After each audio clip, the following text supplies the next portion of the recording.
giving out to them that blackness, that black power, that black. To me, we are the most beautiful creatures in the whole world, black people.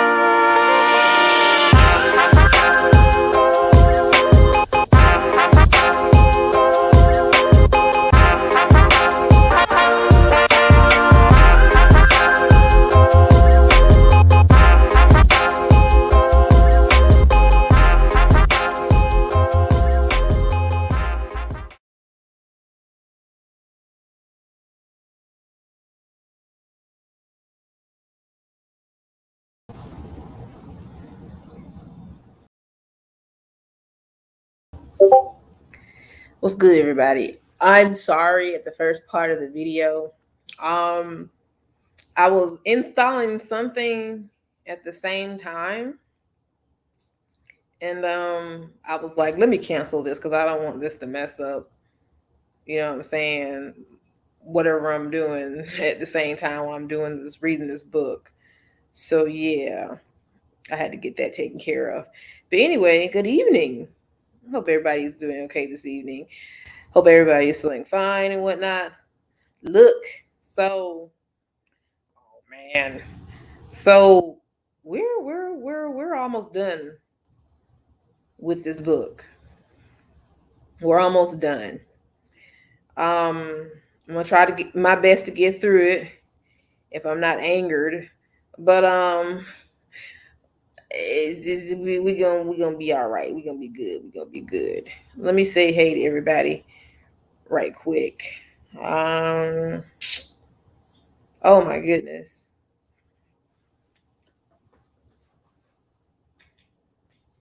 So hey Green Lamp, hey Michelle, hey Noveika, hey Jojo Boosie, hey Samara, hey Ruby, hey Janelli, hey Cam.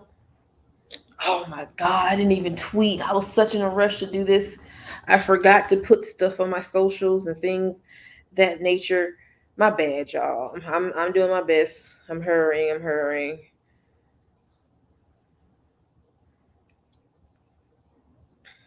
All right.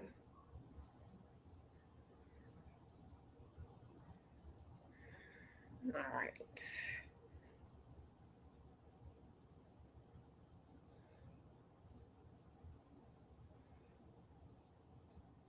Okay. Ooh, some of my favorite YouTubers got some new story times. Mortis Media, Truth, five true disturbing and horrifying stalker scary stories to fall asleep to. Those are good. Let's see. Let's Read. I love Let's Read. Joel has really good videos. He just uploaded a video. What's the story time this week? It is Creepy McPasta put up a new video. J Nightmares, True Scary Stories, Road Trip Stories in Japan. True and Scary Stories, Hospital Stories in Japan. Okay. Scary Reddit Stories. I went down an internet rabbit hole. Let's Read. Oh my goodness. I'm just going to have so much fun when I get off this live, y'all. Okay. Yes, ma'am. Okay. Uh,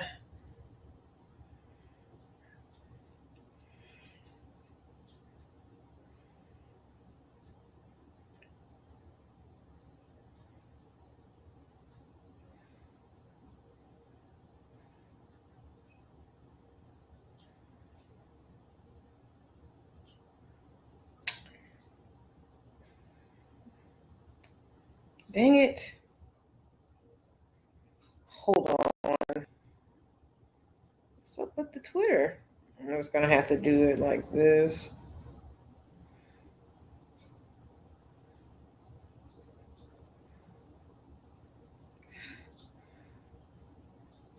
All right.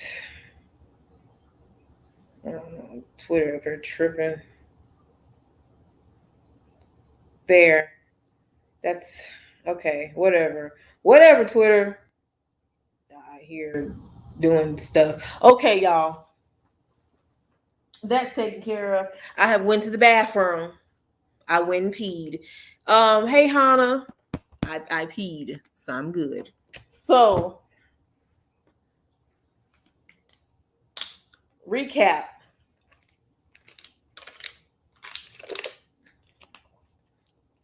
Recap. These girls went and they basically cornered Jessica and they told her, bro, look, either it's us or the little handbags. They got into a little hissy fit. You know what I'm saying? They told her, you gonna do this or you gonna do that. They ganged up on her. So far. Um, what else happened? She moved back home with her parents. Um, She loves Alex, but she's still trying to figure out the boyfriend girlfriend title situation. She still loved that man, but you know what I'm saying. Basically, that's all that's going on right now. So we're on. Hey, Jacob. So we're on chapter 24. We have made great leeway with this book, y'all. Wonderful leeway. And this book is only what, 29 chapters plus the epilogue. So we almost there, y'all. We is almost there. The finale is coming up probably next week, this week. Who knows? Either way, shit's about to hit the fan. So let's go ahead and start. Get the vocals moist. Get the vocals moist. All right. Here we go. After I moved back home, Leah thought it would be hilarious to sneak in my phone, change my alarm to her voice, so I wake up at the crack of dawn in Switzerland to the sound of her voice saying, Uni, time to wake up. Uni, time to wake up. Uni, time to wake up. Oh, yeah. She asked Mr. No, could she go on this trip to Switzerland to do this shoot?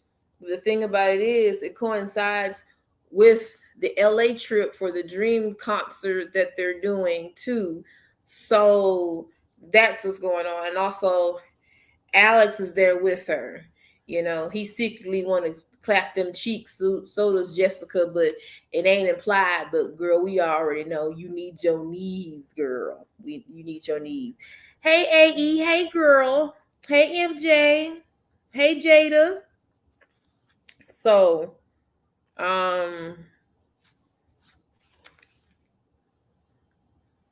let's not ruin it and spoil that for everybody, because that's actually technically a spoiler. So let's not do that now. You know, let's not spoil it for everybody. We haven't got to that part yet. Okay. All right. So back to what I was saying. Uni, time to wake up. Uni, time to wake up. Uni, time to wake up, on an endless loop. I groan, fumbling for my phone to turn off my alarm. As soon as Leah's voice is quieted, I go to check my notifications, then realize what I'm doing.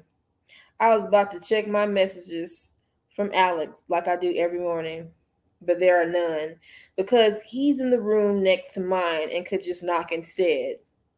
I'm exhilarated at his proximity, but things still feel unsettled.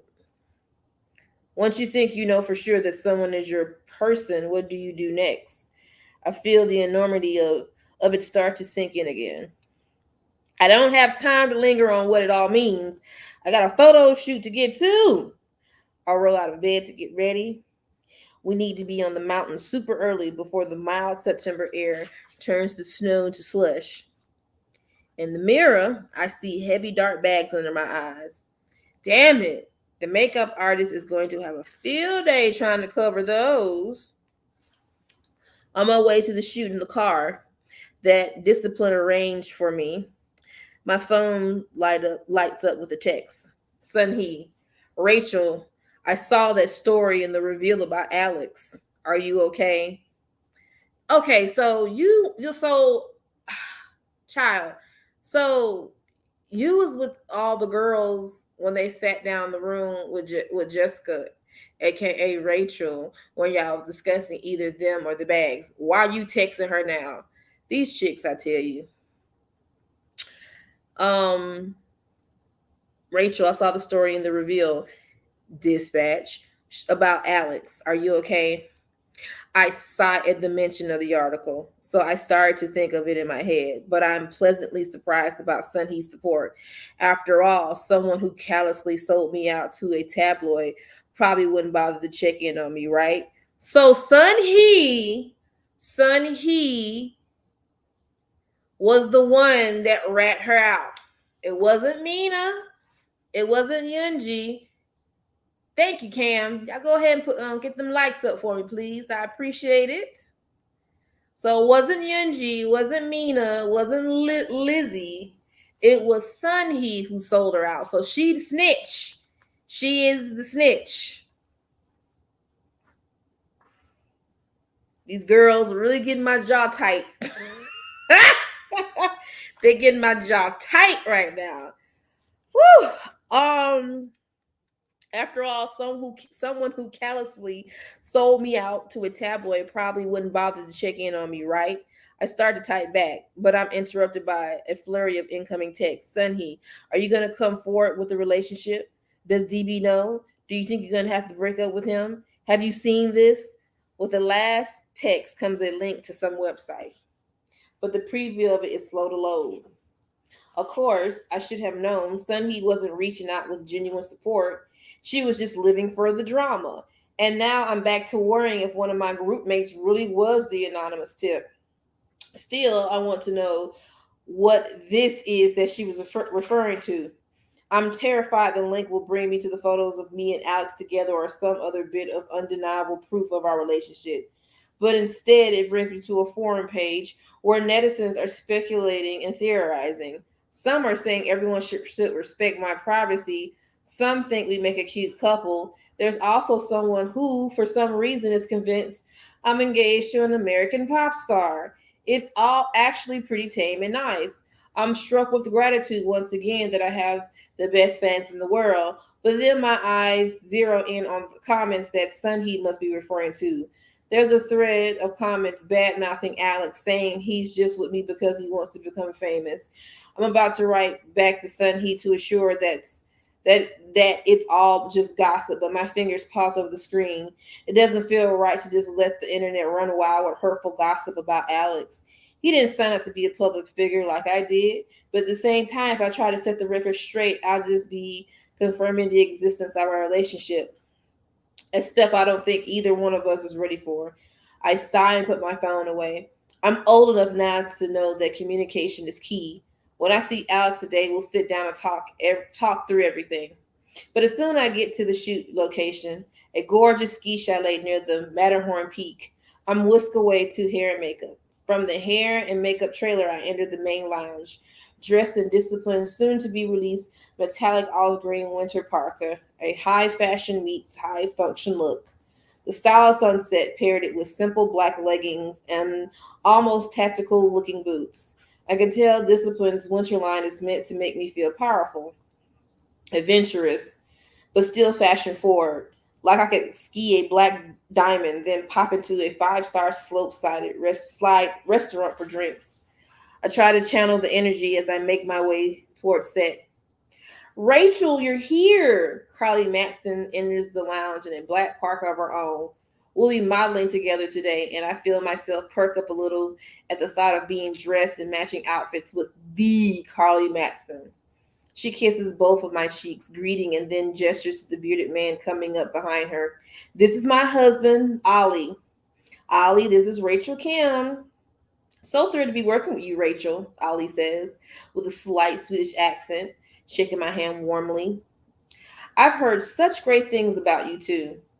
Nice to meet you, too, I say. I wonder what he's heard about me. Has Alex mentioned anything? Where is he anyway? I glance around the chalet just as he enters through the doors. Good morning, everyone, he says. If I have black bags under my eyes, Alex looks like a little raccoon. I guess he didn't sleep too well either. He smiles at me briefly, but it doesn't quite reach his eyes, and there's definitely no dimple poking through. Before I can cross the room to talk to him, he walks away to greet Jung and some of the discipline staff who are here for the shoot. I feel a knot of anxiety in my stomach. Did something happen? Another reveal article? I walk towards Alex, rolling the hem of my parka nervously between my fingers. He's finished his conversation with the staff, but now he seems engrossed in his phone. I linger back, not wanting to interrupt in case he's reading something important for work. But then he pockets his phone and slips out of the chalet. Before I can chase after him, the photographer calls out to me, Rachel, get ready. Finally. Totally, my voice says, as it came from a robot programmed to sound like me. But as much as robot Rachel tries to focus on finding her light and showing off her cute crop parka and thermal leggings, actual disaster me keeps getting distracted. Carly, I can't help but notice with jealous admiration is all dynamic motion, lunging and kicking up snow with her boots. But I'm stiff as well, robot next to her. Ladies, let's get a little bit more action. Can we try the skis on now? The photographer says.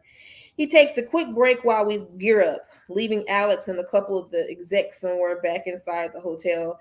And soon we're all on the slopes, posing at the top of what is, in actuality, a small practice hill covered in fake snow. But it's steep enough to look like we're on the actual ski trail down the mountain. Rachel, give me a little more effortless. We're on a winter vacation, not competing in the Olympics. Why the fierce brow? The photographer shouts over at me. I try to laugh at his joke and loosen up, but my robot Rachel smile has also turned my legs into 2 tons of metal. I've been trying to balance it while facing Carly, keeping all my weight on the inner part of my right ski so I don't go sliding out of place. Trying to hold everything so perfectly still so he can capture the best shot. Only steel is apparently looking more like miserably stiff. This is all starting to feel like some sort of really bad metaphor about balance. Let's feel the fresh mountain air. This is relaxed time. This is Rachel. In the middle of the word relax, my right ski has given out. I've tried frantically to straighten myself. I'm actually a pretty decent skier. Usually, so that shouldn't be tough, but I'm so caught off guard that instead my legs start speeding away from me in 2 directions and I go down hard, wrenching my right boot out of the ski. When I try to collect myself, burning from the mortification, I realize I twisted the ankle harder than I thought. It twinges when I stand back up. It's not bad enough to need medical attention, but all of a sudden the entire crew is surrounding me, making sure I'm okay. It's fine, no big deal. I repeat to them all in several different languages, but everyone's treating me like I'm made of glass.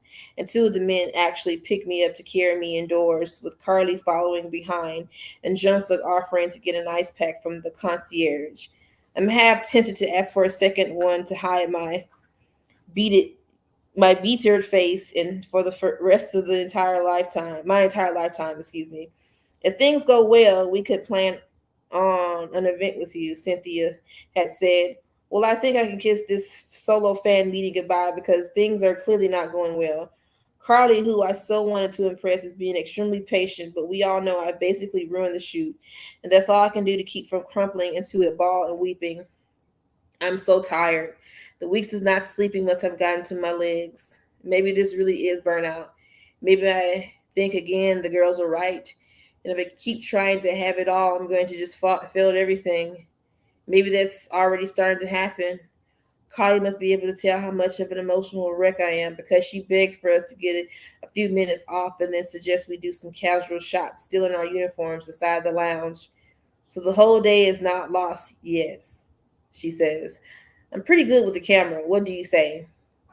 During the cruise break, just us sitting on the leather couches in the sunroom, which has been cleared out for our use, I got my legs up on a glass coffee table, now in a pair of disciplined snow boots. You sure you're all right? Carly asked me. The sun is glowing in a halo around her hair, and I realize this room really does have perfect light for a shoot. I hope we can get at least a couple of decent shots out of this. Yeah, I never had my dignity be so beaten so hard by a bunny slope, but otherwise I'm fine. I give her a soft laugh. Honestly, I'm just so mortified. I hope I haven't ruined everything. My voice wobbles. Ruined everything? Oh, please. Carly gives a casual hair flick. I should tell you about the time we tried water skiing on a shoot. Ha! I appreciate it, but you don't have to make me feel better about screwing up. Oh, honey, I'm not trying to make you feel better, but this story is too good. In fact, I don't even have to tell you. YouTube can.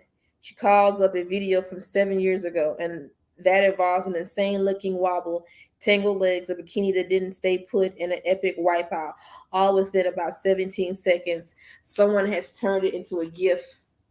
So the wipeout just repeats over and over again in slow motion. It's awful and also hilarious. You can laugh, she says, and as she catches my eye, this mature, accomplished icon who is everything I wish I could be, we both started hysterically giggling. By the time the crew and the photographer returned, we're wiping tears of laughter away from our cheeks and getting our makeup frantically retouched for the final session of the day. You were such a trooper, Carly says when we wrap, giving me a hug. How's the ankle? Already bit much better, thanks, I say, grinning. At the very least, I finally feel more at ease. No more robot Rachel trying to be the damn best. It's just real Rachel left now. Take her or leave her. I glance around. You didn't see where Alex went, did you? Alex? Ollie says, appearing by his wife's side. He had to go back to the hotel to deal with the work thing, but he asked me to tell you to meet him at Cloud 9 at 8 p.m. Cloud 9, Carly says, her eyes sparkling.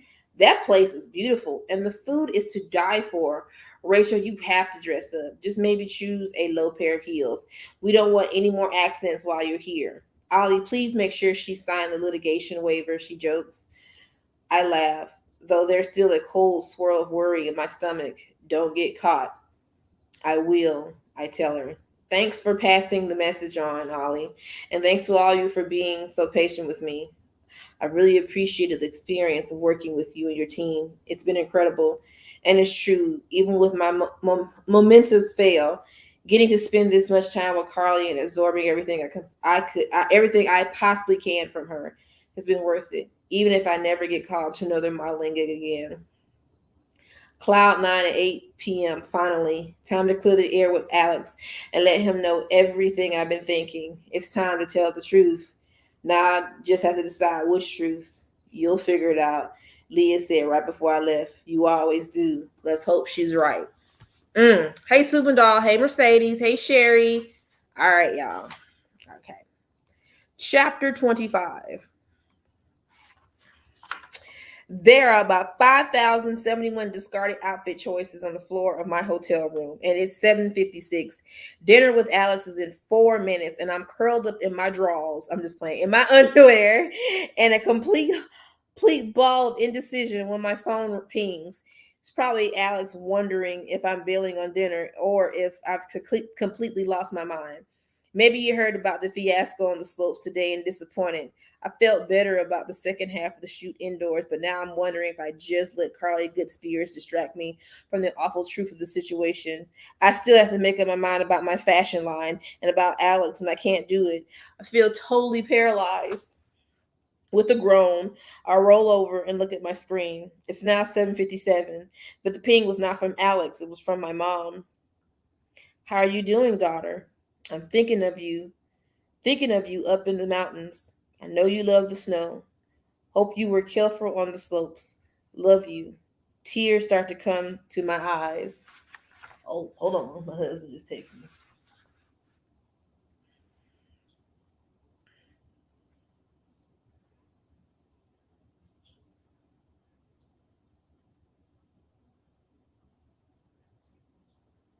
Okay.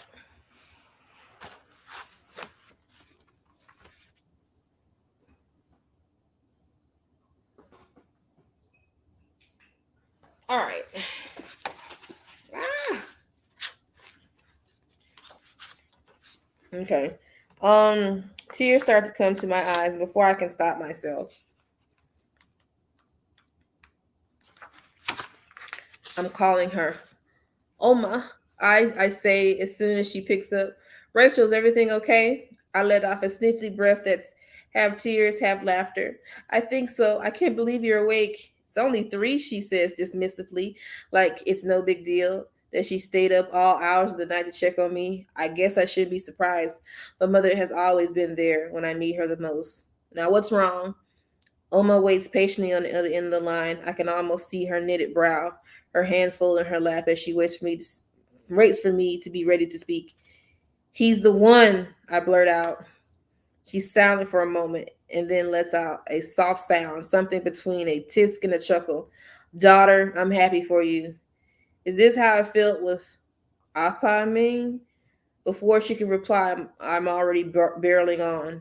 Alex is everything to me, but I'm freaking out. It's just that sometimes it seems like the world doesn't want us to be together, and with everything else going on, I'm just overwhelmed and I don't know how to tell him. And I stopped talking because my mom is laughing. Oma, are you laughing at me? I'm serious. I know you are, daughter, but the answer is there's no such thing as absolute certainty. What? I sit up and pound the bed. Have you just been lying to me my entire life then? She tisked. No, Rachel, not lying. I knew in my heart that I love your father. But that doesn't mean the world will back you. You have to trust yourself and your own feelings. Stop listening to anyone else. You don't know with your head, you know with your heart. That's some real facts. I sit there feeling petulant and silly like a little child who just learned there's no dessert unless you finish your dinner first. It's 8:02 and Alex, wonderful Alex. Alex who has totally changed my life for the better in a million and one ways, but who, if we're caught, also poses the biggest risk to my world falling apart. That Alex is waiting for me downstairs at the restaurant. Uma, I'm late for dinner with Alex and I don't know what to do or even say or what to wear. I'm being a baby. I realize, but I just don't want to let my mother go just yet. She gives a soft laugh.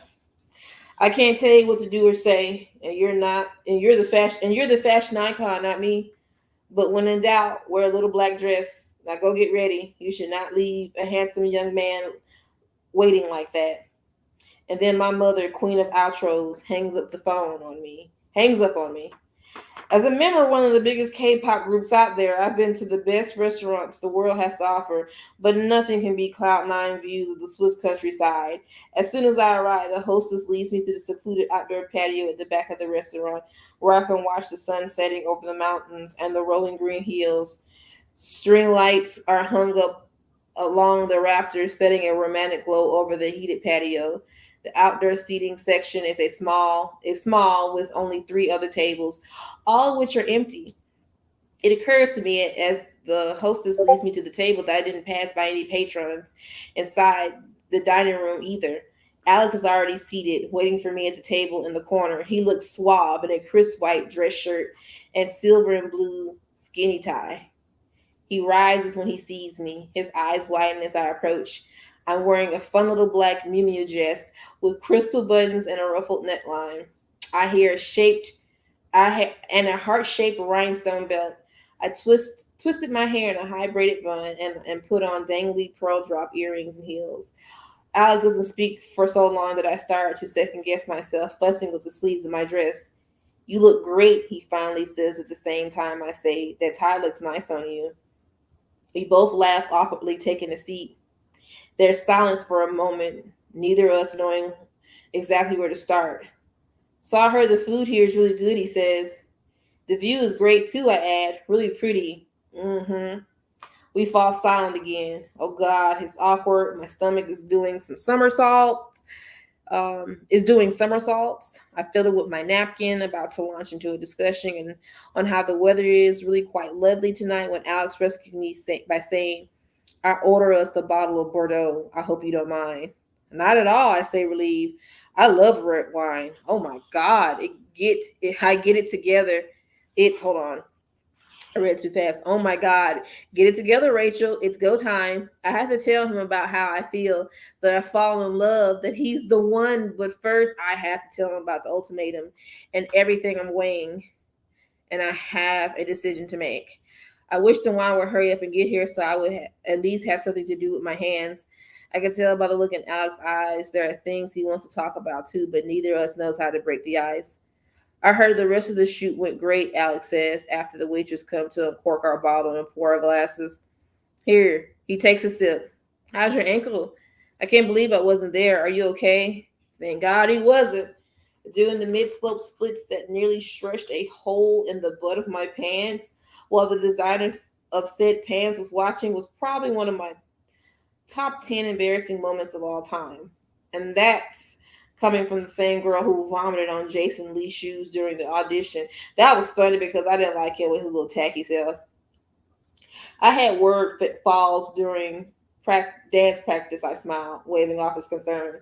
I scanned the menu. There are a million meat options. Everything's a loin of something. I finally spot a noshi started that. You pronounce that ganache? Noshi starter that sounds sort of like that's that pasta stuff. Well, my bad if I butchered that word. Anyway, um, with my nerves racing like that, I'm not sure if I can handle a full entree. Hey waitress, can I get a side of? I might be freaking out mashed potatoes to go with the, or maybe I should just quit fashion while I'm ahead salad. Or orders placed. We spend the next few minutes making small talk, sharing stories about learning to ski growing up, me and the Catskills, him at Killington. Um, though the whole time I'm trying to keep my body from shaking, I tell him about how Leah and I used to mix up Sweden and Switzerland until our family started calling them meatball and cheese. Alex laughs politely, but I know I'm scraping the bottom of the barrel for conversation topics. I go for another sip of wine, and I'm surprised to find my glass is already three-quarters gone. Damn, Jessica, you getting liquored up, girl. Well, I guess it's time to get down to it. Maybe there's no polite or natural or not awkward way to do this, but it has to be done. Hey, so where did you go during the shoot today? I asked. Chickening out, I reach over and top off my wine glass, adding a splash to Alex as well. I'm starting to feel it go to my head. I need to be careful. This night is not about cheese or meatballs. It's about the biggest choice I ever had to make. One I still haven't decided on, even as I take one more small sip of wine. Actually, I was dealing with this. He answers, pulling out his phone. He taps something on his screen, slides it over to me. I blink in surprise. It's a series of email chains, all to Alex from various news outlets. I scan a few subject lines and quickly realize they've been bombarding him with questions about our relationship and his involvement in my fashion line. There's also about a million social media notifications. Netizens accusing him of shattering the girl's forever snow globe, assuming I left the villa to go live with him. Oh no, Alex. As an idol, I'm used to this level of scrutiny, but Alex is just a normal person, a civilian, as Mina likes to call them. A civilian? Child, please. He's never had to deal with this kind of stuff, and he shouldn't have to. I'm so sorry. Alex gently tilts my chin up so I'm looking right at him. Seriously, don't feel bad. I know all the internet stuff is just bullshit. But still, I understand that we have to be careful. I got Audie to help me reserve the entire restaurants, though, that we could dine in peace tonight without the possibility of any paparazzi. And today, during the shoot, I called a few of my contacts at various media outlets to see if they thought I should put a statement out or something. I just wanted to do what was best for you, for your reputation. I didn't want to say something wrong and screw up. I guess I probably should have just asked you. He smiled sheepishly, but then his face grows serious again. It made me realize, though, that we need to be totally honest with each other, not just right now, but all the time. If we're not, there's way too much room for misunderstandings to get between us. Right? Misunderstandings. That's messed up. And that's the thing that's bothering me.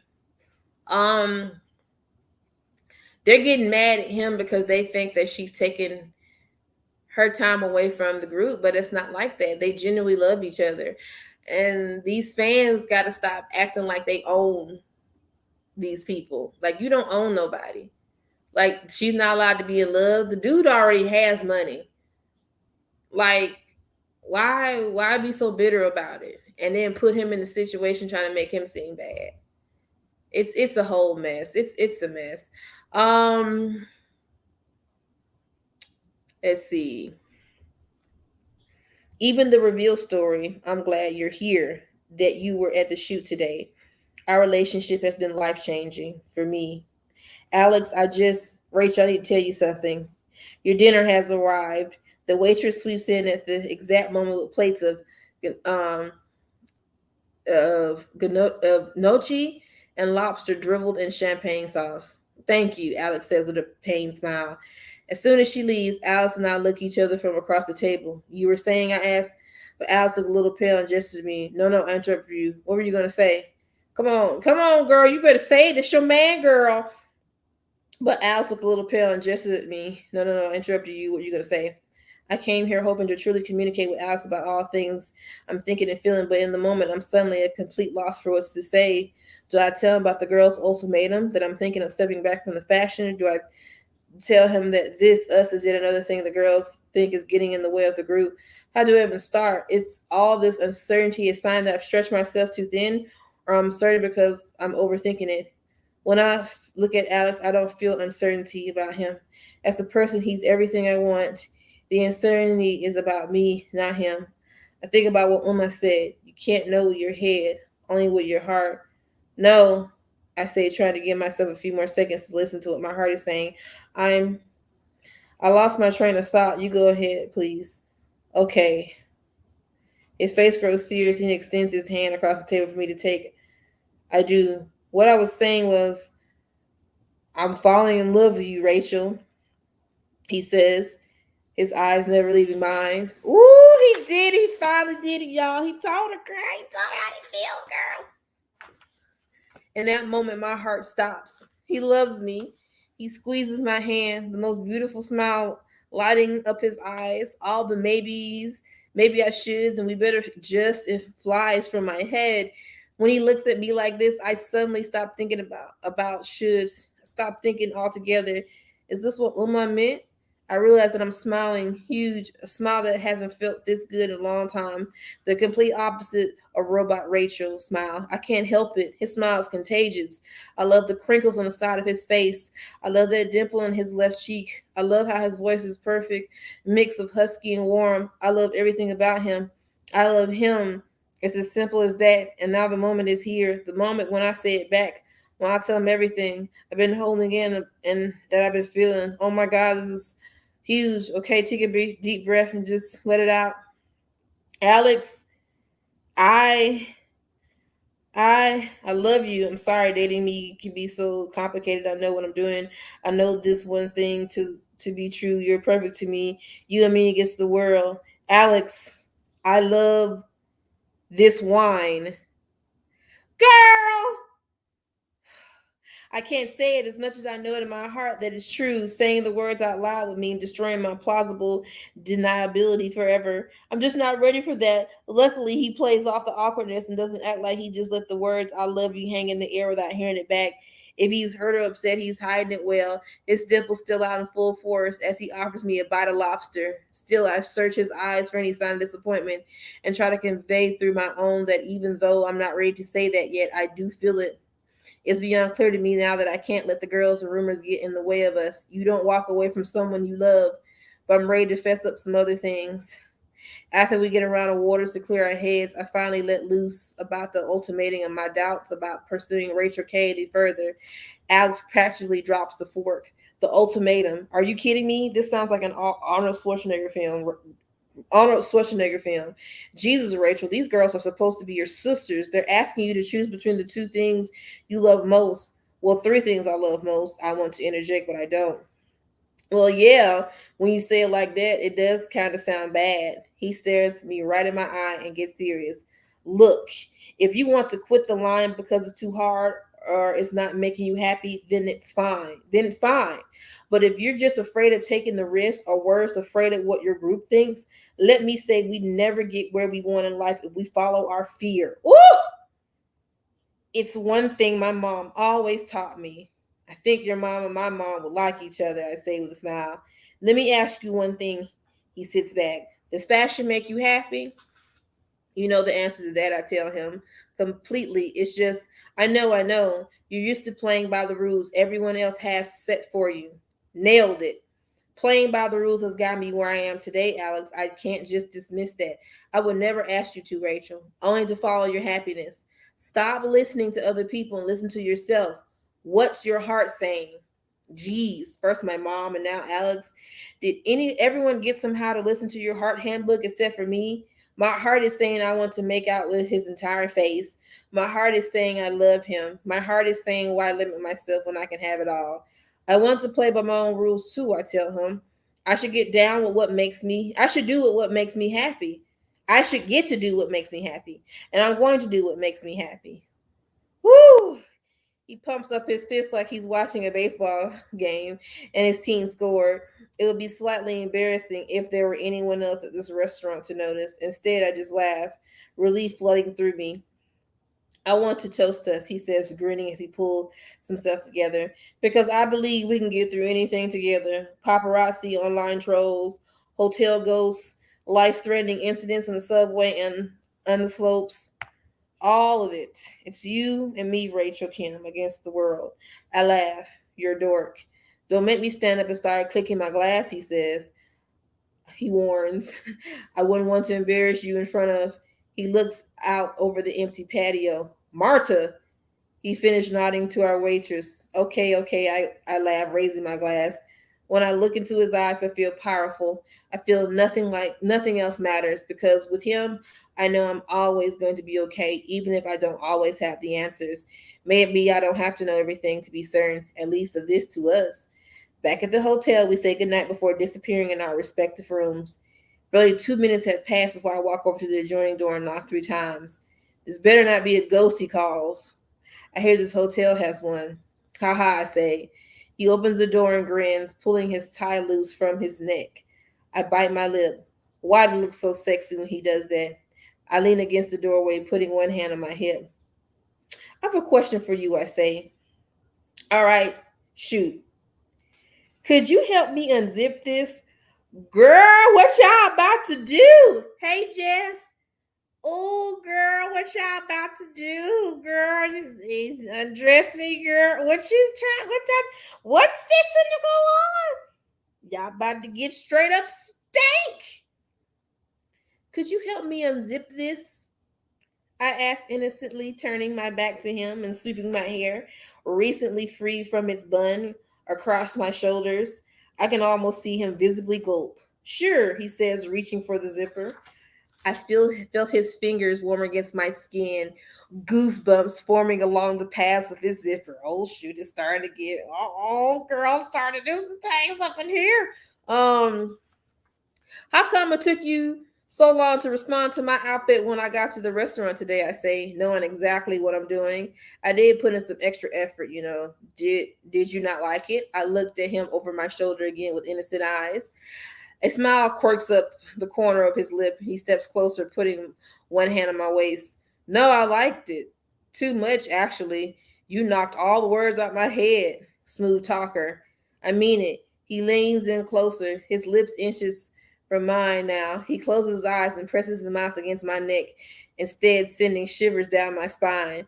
But you look beautiful no matter what you wear. I sigh as he kisses my neck. Oh, girl! Ooh-wee! Girl, y'all about that macaroni noises.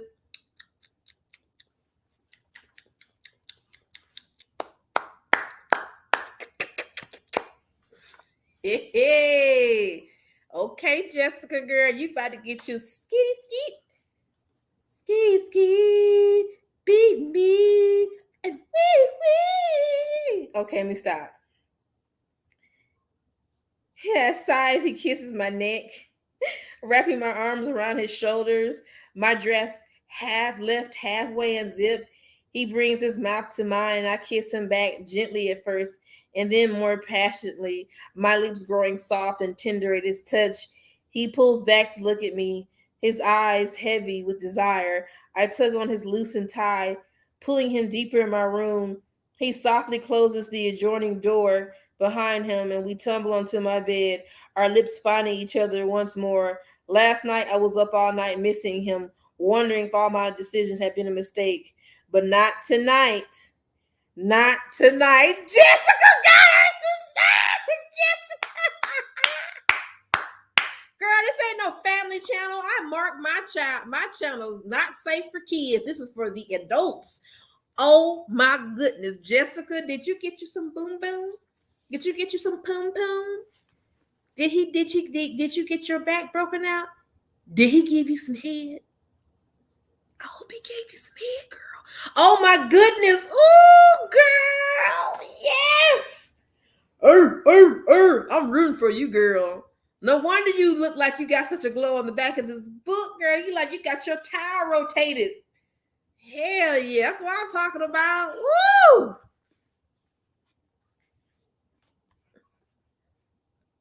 Now you know this ain't no family channel. This ain't no family channel. Who told you that? Yes, this is wonderful. This makes me happy. Let me tell y'all something. Look, these K-pop idols are humans like everybody else, and they got needs. And Jessica got her needs, honey.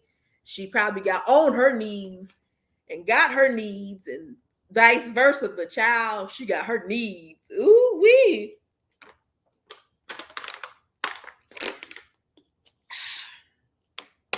Mm. Tyler must be a plumber because my man lays pipe. Look, I hope that he had some rubbers. Hey Jojo, I hope they had some rubbers. You know what I'm saying? Got to be safe out there and all that good stuff.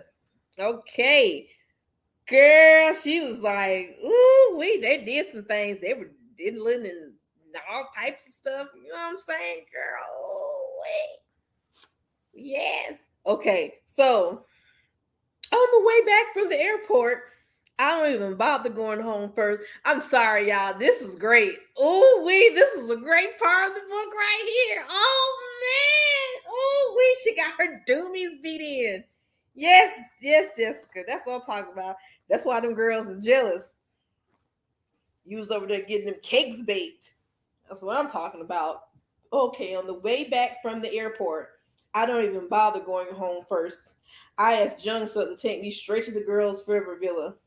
As I hope most of the girls are gathered in the dining room enjoying a breakfast of banana pancakes when I arrive, so I quickly round up the rest of the group. Luckily, both Youngum and Lizzie have swung by for pancakes too, so everyone's together. Have you decided? Mina asked as soon as we were all seated. Yeah, I tell her, and feel how all the girls immediately snap their heads to attention. I've been thinking about it a lot over the last couple of days, I go on, and I made my decision. There is total silence. I'm not going to stop my fashion line, and I'm not going to quit the group. Immediately, I see the domino effect of reactions across the room as a collective breath is released. Some of the girls seem relieved, others sympathetic, and others like Lizzie and Mina annoyed. Lizzie rolls her eyes. Seems like our concerns really got through to you. Then this bitch right here. I took your concerns very seriously. Trust me, I delivered back. But I love both. I love both of these things way too much to let either of them go. I've never been anything but dedicated to the group, and I've always tried my best not to let you down. I met with silence, especially Ari can't take it any longer. So you're ignoring what we said. You're just gonna keep doing what you're doing, she says, and you just want us to be okay with it. I almost laughed thinking about how I made the same defiant decision back on that silly TV interview. I mean, yes, I say that's exactly what I'm doing. I think of what Leah says. You don't have to answer to them. You don't answer to them. You don't work for them. Why can't we all just be supportive of each other? I press on. Honestly, I really hope we can move past this because it's not worth the drama. I clear my throat. Also, I appreciate everyone's concern on how much what I've got going on. I pause. Not quite sure how to word it. I don't want to outright accuse them of leaking the story about me and not to reveal, but I want to make it clear that I won't put up with that sort of thing. But please, stay the hell out of my personal life. Ugh, I can't say that. Please know that my relationship with Alex is not up for debate, and we'll go public when we're ready to do so. I scanned the group looking for any sign of recognition that might reveal who the anonymous tip was, but the girls keep their faces scolded. A sigh escapes my lips. I want to fall into the open dining room chair, but I don't. This isn't my home anymore. I want to grab a plate of pancakes and smother in syrup and chat with them, but about K-dramas. I want things to go back to normal. I just want us all to be happy. It's just as simple as that. I just want us all to be happy, I say out loud to the girls. Really, I'm just trying to do what makes me happy, and I want that for all of us, for all of you as well. Even though a big part of me is still frustrated with them, I do mean this. We only release one album a year now. We have more time and luxury to pursue our own passions. You are all free to start whatever ventures you want, including fashion lines. I would have your backs 1,000% on that. I just ask that you have mine too. The girls say nothing, though I notice Sunny has tears in her eyes. So maybe I really have gotten through to them, some of them too. But then Mina pipes in, well, you already made things harder for us. It's only ever the first person who does something who can be successful at it. You should have thought about that. I sigh. Maybe that's true, but we've all been the first to do something. Mina was the first to break into acting. Sunny was the first to do radio. Besides, I never actively did anything to bring them down, and I'm tired of arguing with this. Honestly, it's pretty selfish of you, Rachel, Yunji says with an air of superiority. Starting a fashion line, not other handbag designers might not work with us for shoots or endorsements. They'll see it as a conflict of interest. I bet you didn't think of that either. Right, Lizzie nods.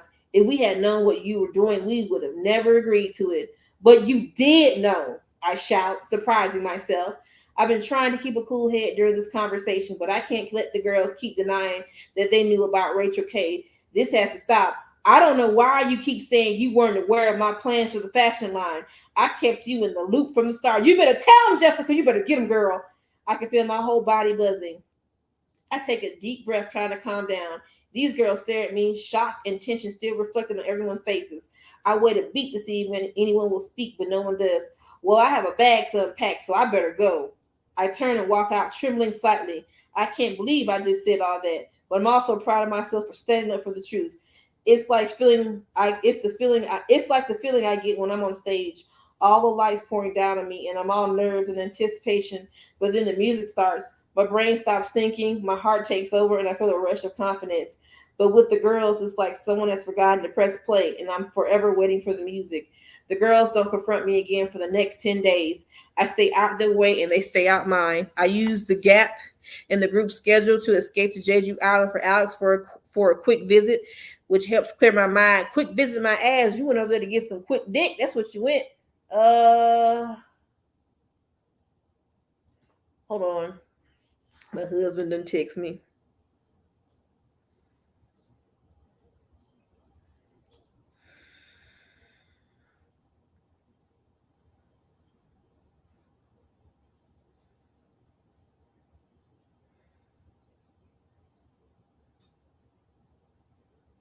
Ah!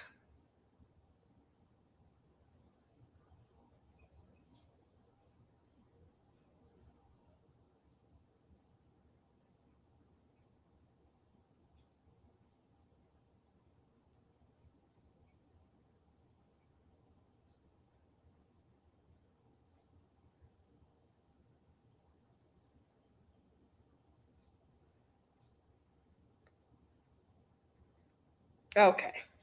All right. Sorry about that. Okay, Jessica. I'm glad. Hey Jess. Hey. I hope you're doing all right. Hey Dante. I'm so glad that Jess, not Jess. Well, I'm glad Jess is doing okay. I'm glad Jessica put her foot down because these hoes right here were doing the most. Talking about you should have did you should. Girl, shut up.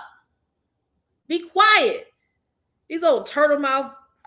Let me stop. Let me read this book because these hoes got me, girl. The girls, okay. Alex for a quick visit. But of course, the girls and I can't avoid each other forever. We leave for the big LA concert in 2 days, and we're now cramming. Our final rehearsal starts at 6 a.m., and I get to the studio exactly at 6:02. The rest of the girls are already there, along with our dance instructor. They're turning their heads to look at me as I race through the doors. You're late, Mina says, her voice sharp. I'm so sorry, I say, trying to catch my breath and racing down the halls. Were you out last night or something? Lizzie asked. For a second, I considered lying. Something tells me they won't take it too well as truth. I decided, just to be honest, I was reviewing some new ad campaigns for Rachel K. I meant, but you haven't started yet, right? I look over to her. Yunji is still lacing up her Puma sneakers. Ari and Sima are sitting on the floor, half stretching, half scrolling.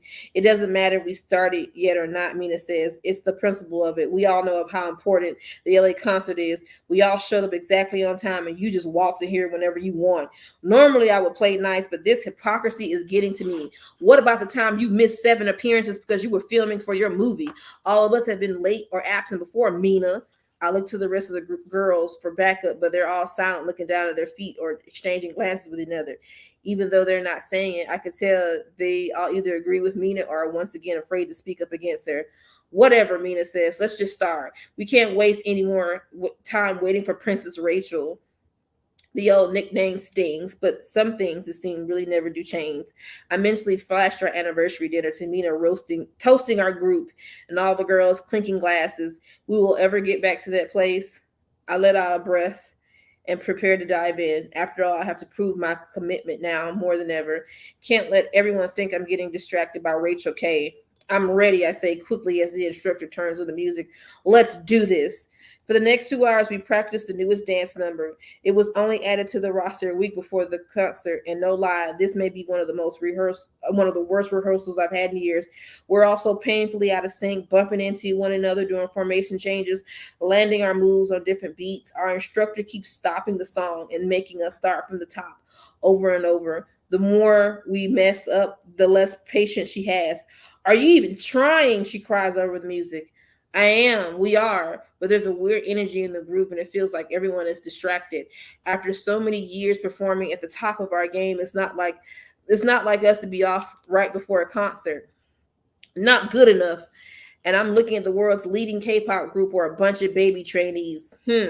Again, Rachel, try to count this time. At one point, Mr. Han comes to the studio and observes our progress. We start the song from the beginning and try extra hard to nail the routine. But when we get to the part where we have to split our formation into 4 lines that cross each other like a hashtag, ends up in the wrong line. Again, Lizzie has to put her hands on my shoulder and practically shove me back into place. This part has been frustrating me all day, and clearly it's irking everyone else too. The instructor stops the song, and Mina whips her head towards me. Rachel, what the hell? She cries. Why is it so hard for you to remember what line you're supposed to do? Excuse her, I'm not the only one who's been making mistakes. 3 times during the opening verse, Ari has used her left foot for the stomp when she's supposed to use her right. The third time, she elbowed Youngin so hard I saw tears spring to her eyes. Open my mouth to snap back at Mina, but I bite my tongue and said, just let it go, Rachel. What? Say it, Mina said, taunting me. I know you want to say something. I don't. I lied, trying to keep the tensions down. You obviously do. I don't. Come on, Princess Rachel. Maybe if you get it out of your system, you can focus on the actual practice for yourself. Okay, Mr. Han. Okay, girls, Mr. Han says, stepping in between us. I would have slapped that hole right in her face and then kicked her in her throat, stepping in between us. His face is a mixture of disappointment and concern. See, this bitch, I don't like bitches like that. Like, no, man. Like, take this hoe in the back, bruh. This hoe getting on my nerves. I don't like her. This bitch is an asshole. She really got to get her ass beat. You crazy talking to me like that. Crazy ass turtle mouth asshole. His face is a mixture of disappointment and concern. Let's take 10, grab some water and cool down. It's going to be a long one. Mina glares at me before grabbing her hydro flask and stomping out the studio. The rest of the girls scatter to get water and snacks. I head to the bathroom to splash my face with cold water. Mr. Han is right. I need to cool down. I dry my face, look at myself in the mirror, then run through the dance with myself. Here alone in the bathroom, I nail every single one. I can do this. I have to focus on the routine and not let Mina get under my skin. I have to stay focused for the sake of the LA concert, for the sake of us. I head out the bathroom down the hallway, hoping I have time to grab a protein bar from the vending machines too. When I immediately run to Mina and her father, I quickly pull myself back around the corner and press myself against the wall, and they're so engrossed in their conversation that they don't notice me. The investors must have pulled their support from your line, Mr. True growls at her. They saw an eyewear line just drop with designs that look identical to the ones you've been developing. Don't tell me you've been stealing them. Shoes are above that. I didn't. It's just a coincidence, I swear. How unique can you make eyewear look anyway? Mina rolls her eyes, but then she shrinks under her father's withering stare. Mr. Chu scoffs. This never would have happened to Rachel Kim. Oh, it comes together. Hey, Paris, this comes together. So basically, y'all know how Mina's father is, right? Mina's father is controlling and stuff. He's telling her to do this and that. So basically, he's telling her, that, all the stuff about Rachel's, company and like fashion line and stuff like that, and and it's making Mina feel some type of way. Oh man. Oh, okay, hold on.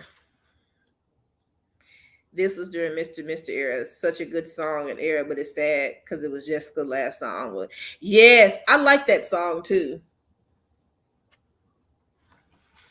So yeah, this is why Mina's so bitter. This would have never happened to Rachel Kim. Please, Appa, can we just forget about the eyewear line? I want to do acting. I'm good at it.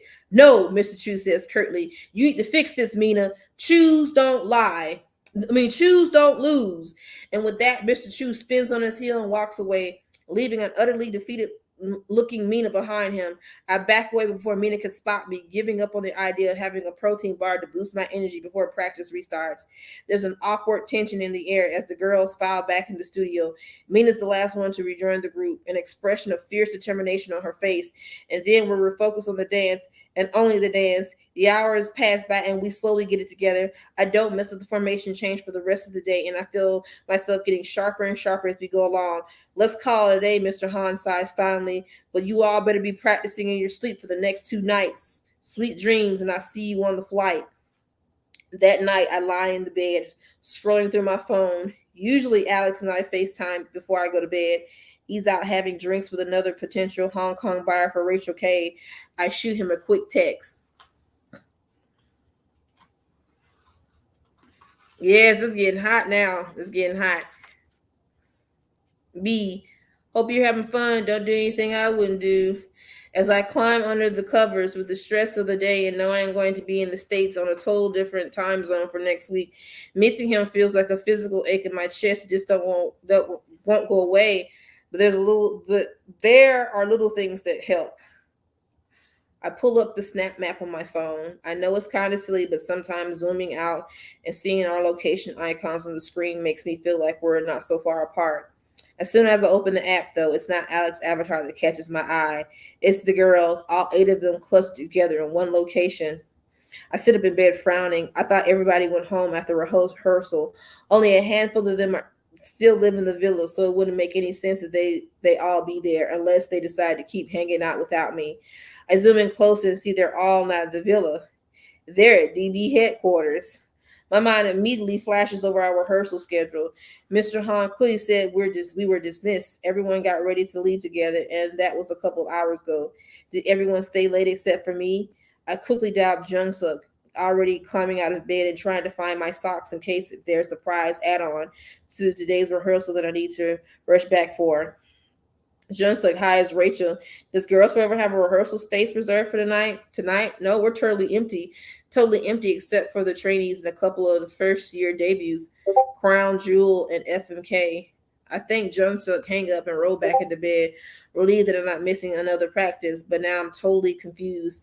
Why would the girls be doing at DB headquarters this late at night if they're not rehearsing?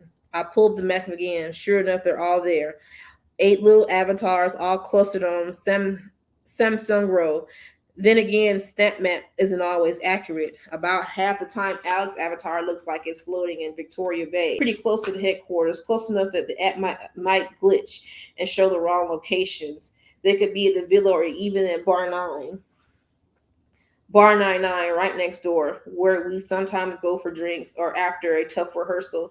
But it stings a bit to be left out their hangout. But I take a breath and let it go. Sometimes it's just not included. It just happened to all of us at one time or another. I guess it's my turn. And besides, being left out isn't the worst thing in the world as long as we can keep the pace. I switch off the lights, letting go of all my thoughts and drifting to sleep.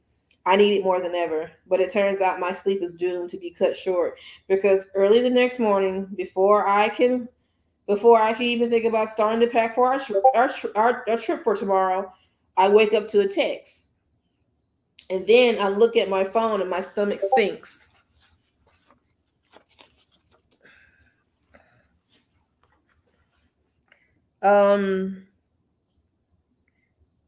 It's from Mr. No. Mr. No, Urgent. Report to the boardroom at DB headquarters immediately. Please bring your mother.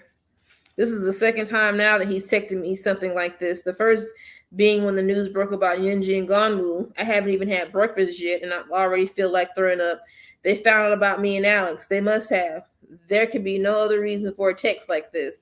A million forms of panic and regret swoop through me, and I'm suddenly so dizzy, and I'm worrying I'm going to pass out. I take a few breaths. I scoured the internet for photos after Switzerland and found nothing. So I thought we got away without trace. I must have been wrong.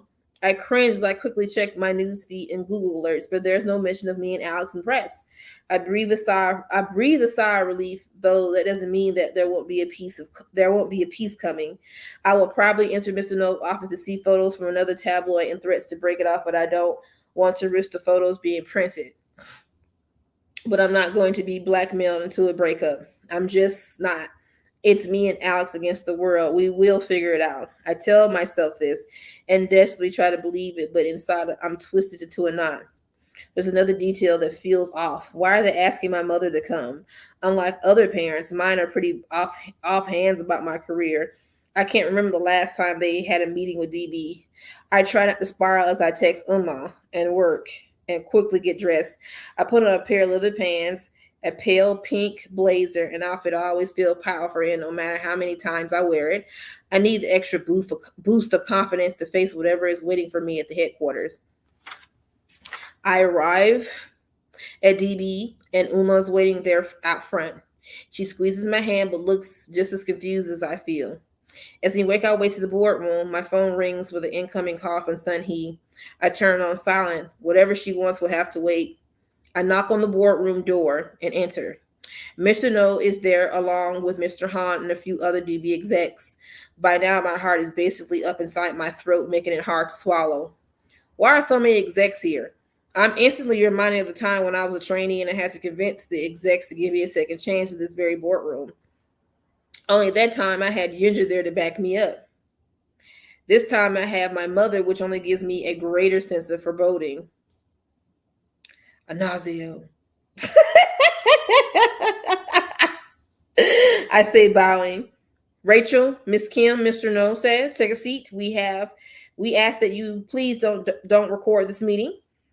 My joints are stiff as I lower myself into a chair. I've never been asked not to record a meeting before. It's not something that would have ever occurred to me anyway. What is going on? I look to my mom again, but she's equally lost. Mr. No face is drawn and serious, and surprisingly, a little shell-shocked as if he reminds himself isn't ready to say whatever he is called me in for. He clears his throat, folding his hands on top of the table. The other execs stay perfectly still, perfectly silent, looking at me with somber expressions. I glance at his desk, expecting to see a photo of me and Alex kissing at the train station in Zermatt, but the desk is startlingly clear. Thank you for being here, Mr. No says. His eyes meet mine, then dart away. I never seen him look so uncomfortable. We called you here today to talk about something important. His voice sounds strange, almost strangled. Starting tomorrow, you won't need to participate in any of the group activities. I'm sorry to say it, but there's just no other way around it. He looks at me expectantly like he's hoping I understand what he's trying to say, but I don't at all. Another way around it. Then Mr. No takes a deep breath and says, I'm sorry, Rachel, but it's no longer possible for you to be a member of Girls Forever. Fuck shit. Fuck shit. Can we say fuck shit? This is fuck shit right here.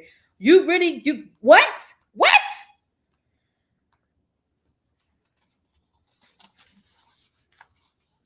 Bro, I don't even know. Fuck it. We finished it. We finished in this shit tonight. 27. My mind goes completely blank. My brain cannot compare the string of words that just came out of Mr. No's mouth. I stare at him like he's speaking a foreign language I'm not fluent in, grasping for a meaning from the few words I recognize. No longer remember. What? I started to say, but I can't find any more words to make sense of this moment. What do you mean? Uma asks for me, still in her voice. Are you saying she's terminated? I'm so grateful to have her on my side, but horrified she has to witness this. She's the one who had to sacrifice so much for my career, which is what over? Mr. No meets Uma's unflinching gaze. He won't say the words, but it's clear from the look of his face that Uma is right. I've been terminated from my group. We're sorry it's come to this, but unfortunately, there was no other way, Mr. Nose continued. Of course, we'll keep you on the company roster. Your DB contract doesn't expire for another 4 years, so he trails off. It's one of those things that's so ridiculous and so unbelievable that even though I'm sitting right here feeling the leather swivel chair underneath my arm, seeing the glint of boardroom lights on the shiny mahogany table, it still feels like a strange dream or a nightmare. What in the fuck? All right, this is some bullshit, bro. This is some bullshit. I don't know whether to laugh or to cry, and I think I'm going to do a little bit of both. Mrs. Shim averts her eyes as a strange snotty noise escapes me. So this is really happening. I'm no longer a member of Girls Forever. With my brain finally coming to grips with the what of it all, I finally find myself questioning the why. Suddenly, Kane Gina's face flashes across my mind. Sheena left for Flower at the absolute peak of their success as a group, and they forced her out anyway. I think of that day after the news came out, drunk on soju, wild eyes telling me they'll fucking ruin you. She was right. Is this happening because Alex? Kane Gina said she was let go because her secret boyfriend, and yet Younji, who has caught dating in secret, was only given a slap on the wrist and forced to go public with her relationship. DB seemed to figure that the loss of her sponsorships and media scrutiny of her romantic life would be punishment enough. Why are some of us given the chance to recover from our transgressions while others are terminated? For 6 years, I've given DB everything I have. I have missed holidays and birthdays, performed sold-out concerts on 1 hour of sleep, and once with 101-degree fever, and they give me so much in return. The chance to live my dream, to travel across the globe, to meet people I've never would have met, including our amazing fans, for 6 years, even though all the hard work and difficult choices, DB and I have stuck together. How can they throw that away now just because I fell in love?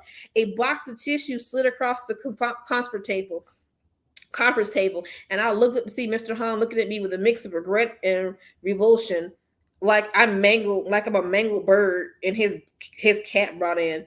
There's something about pity in his eyes that give me the strength to finally ask, can you at least tell me why this is happening? It's your group mates, Mr. No says, bringing my thoughts into a screeching halt. I've been bracing myself for photos of me and Alex together and an expose and reveal, a terse reminder that DB's strict no dating policy. Once again, looks like my brain is half a step behind my ears. My group mates? What do they have to do with any of this? Uma asked, voicing the question looping in my head. Mr. No nods at Mr. Han, presumably wanting him to take over and be the bearer of bad news, or at least the worst part of it. Mr. Han grimaces like picking up the mantle of this conversation is the absolute last thing he wants to do. But like all of us in this room, when Mr. No makes a decision, we have no choice but to comply. Mr. Han says, last night the 8 other Girls Forever members came to us. They said they were blindsided by your fashion line. And well, they said they wouldn't go to LA concerts so long as you were going to. Bitch! Let's read this again. They said they were blindsided by your fashion line, and well, they said they wouldn't go to the LA concert so long as you were going to. That is the pettiest bullshit I've ever heard. You mad because she didn't comply with y'all fucking list of rules, and she said she could do both, and you didn't want to go, so y'all wanted to run a tantrum like a little. That's, man, oh my goodness.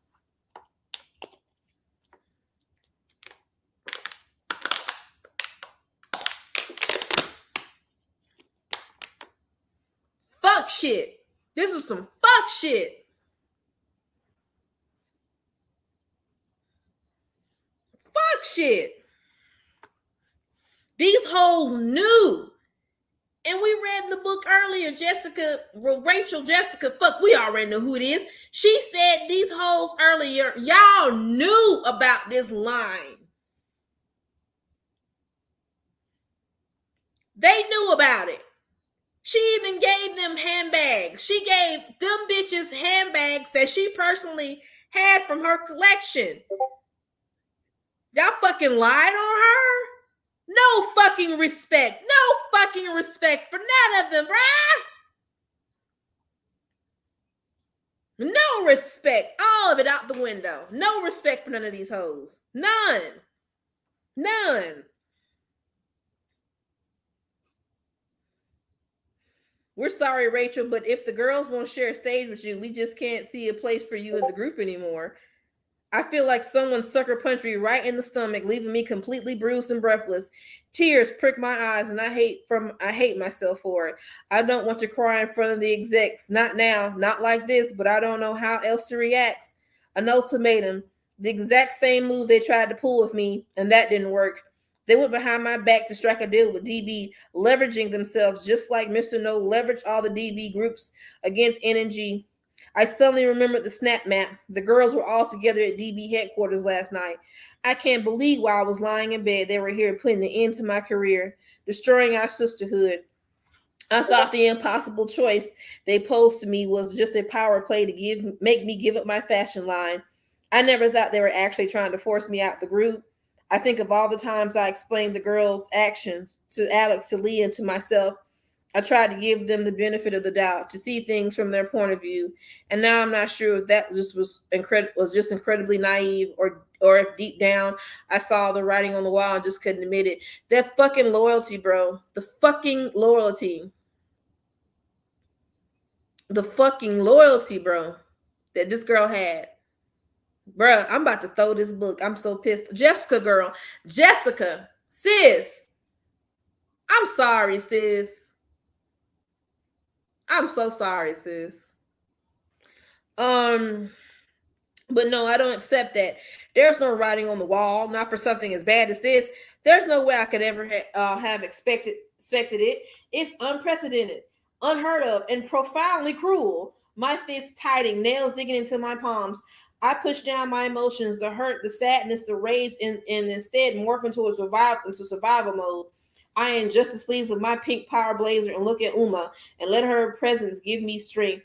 I need to channel her. I need to be practical about this. Just be clear, Rachel, Mr. No. Just to be clear, Rachel, Mr. No says with the slightest hint of apprehension in his voice. We still want the best for you. We can take care of this situation and help you control your public image. You're still part of the DB family. Family? Nigga, the word hits a nerves in me. I call girls forever my sisters, even with all the petty jealousies and bickering. I never ever thought they would turn on me like this. It hurts in a way I can't fully process yet. A way that I know will crush me completely if I allow myself to wade through the shock and feel the full force of devastation. It's been clear from Mr. No's facial expressions from the moment I walked into this room that he doesn't want me to be doing this, but he feels like he has to. He's trying to reassure me with his words, but they feel like empty promises. Girl, I don't trust this man.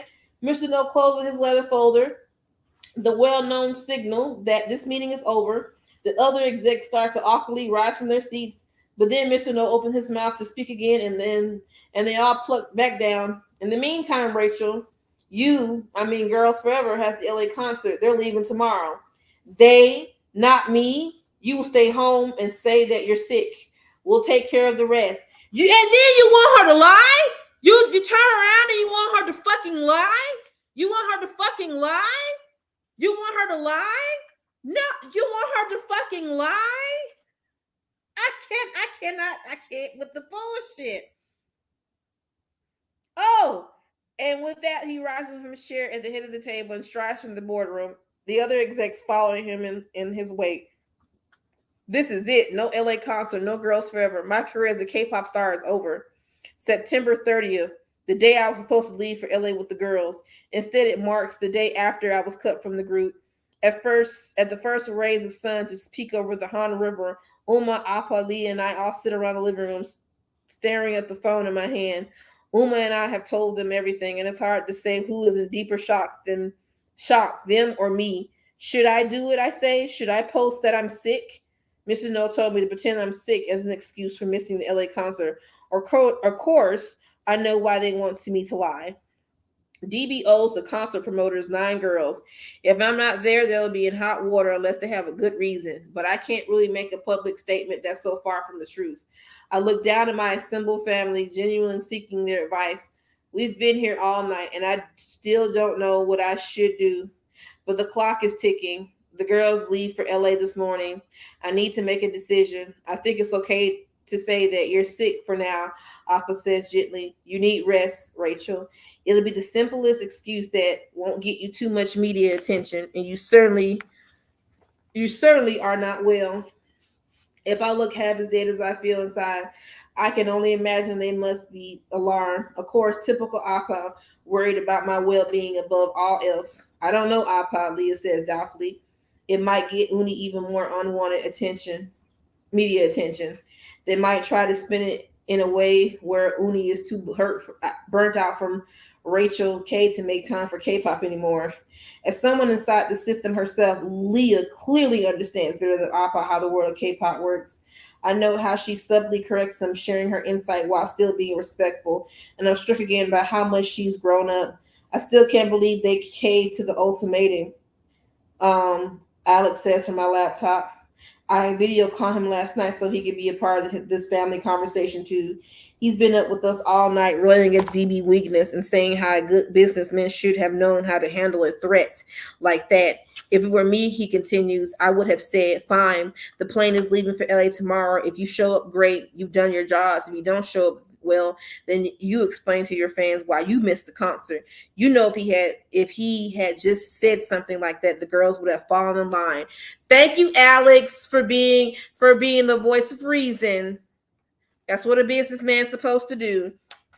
I'm used to Alex supporting me and standing up for me in his quiet way, but it's strange to see my normally laid back boyfriend, no point in avoiding the forbidden term now, so agitated. I now see clearly how he's managed to become so successful at a young age. His business instincts are on point, and he has the strength to stand by them. I look outside. The sun continues to rise, and soon enough, the girls will be arriving at Incheon Airport for the trip to LA. It only take a matter of minutes for our forevers and the medias to spot that I'm not there. If I don't post something before then, DB will make their own statement to the media, and I'll be forced to accept whatever narrative they choose. My stomach churns at the thought. What will the fans think if they read I was too overworked or too overwhelmed to bother with girls forever? That's I'm too busy for K-pop and by extension too busy for them. The thought of disappointing the forevers makes me feel even more worse than the betrayal of my group mates does. I just can't do that to them. I can't. But then what's the alternative? You need to speak your truth, Rachel, Uma says over my shoulder. I'll look over to the armchair where she's been sitting silently.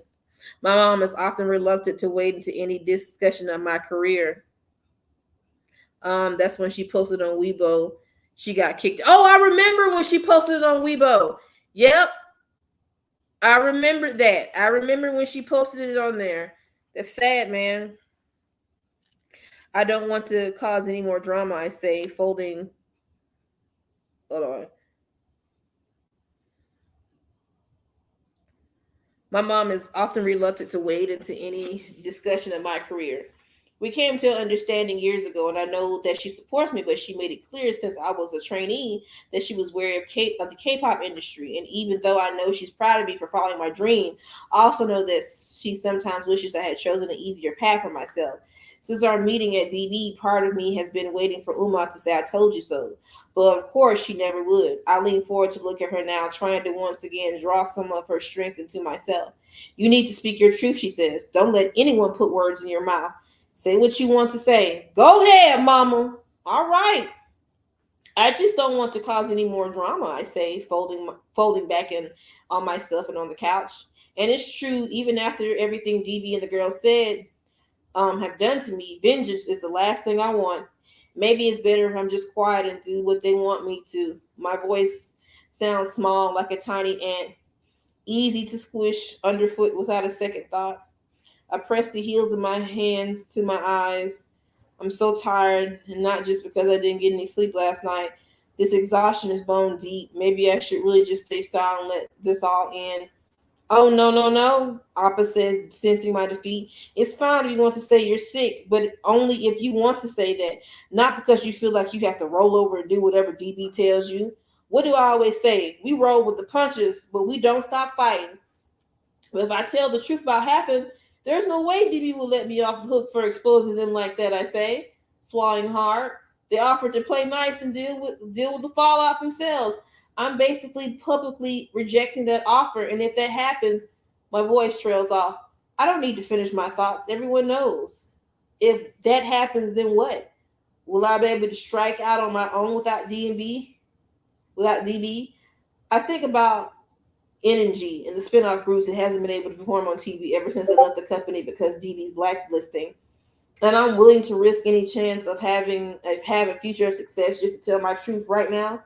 Whatever you decide, Rachel, we're behind you. Alex says, just know that you can get through this and you will. You're going to keep going and you're going to make a path for yourself that's even better than anything you could have imagined. What he said, Leah says, nodding, and I'm surprised to find a small chuckle escape me.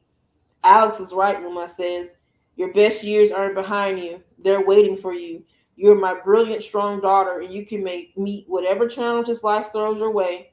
I take a deep breath, letting the words sink in me. I needed to be reminded not to give up on myself, and just because DB and the girls did. Thank you all. Thank you, all of you. What would I do without you? Do you need some multiple choice options to help you make your decision? Alex asked gently. I shake my head. I know what I need to do. This is going against everything, going against every peacemaking bone in my body. But I know in my heart it's the right thing to do. After I say goodbye to Alex, I open my phone and begin to type up a post on Instagram. And just like Uma said, I speak my truth, at least as much as I feel safe enough to say. My dear forevers, I am devastated. Serving as a member of Girls Forever has always been priority and the truth love of my life, but now for just no justifiable reason, I'm being forced out. I tap a few more sentences trying to keep myself together as the tears start to fall. I'm doing this for the fans. I remind myself they deserve to know the truth. Then I put down my phone and brace for the rest of the world to blow up the way mine already has. Poor Jessica. I respect her parents. That's the good parents. We're gonna just finish the book because we literally got like 2 pages left. Let's go ahead and finish it, fam. Let's finish it.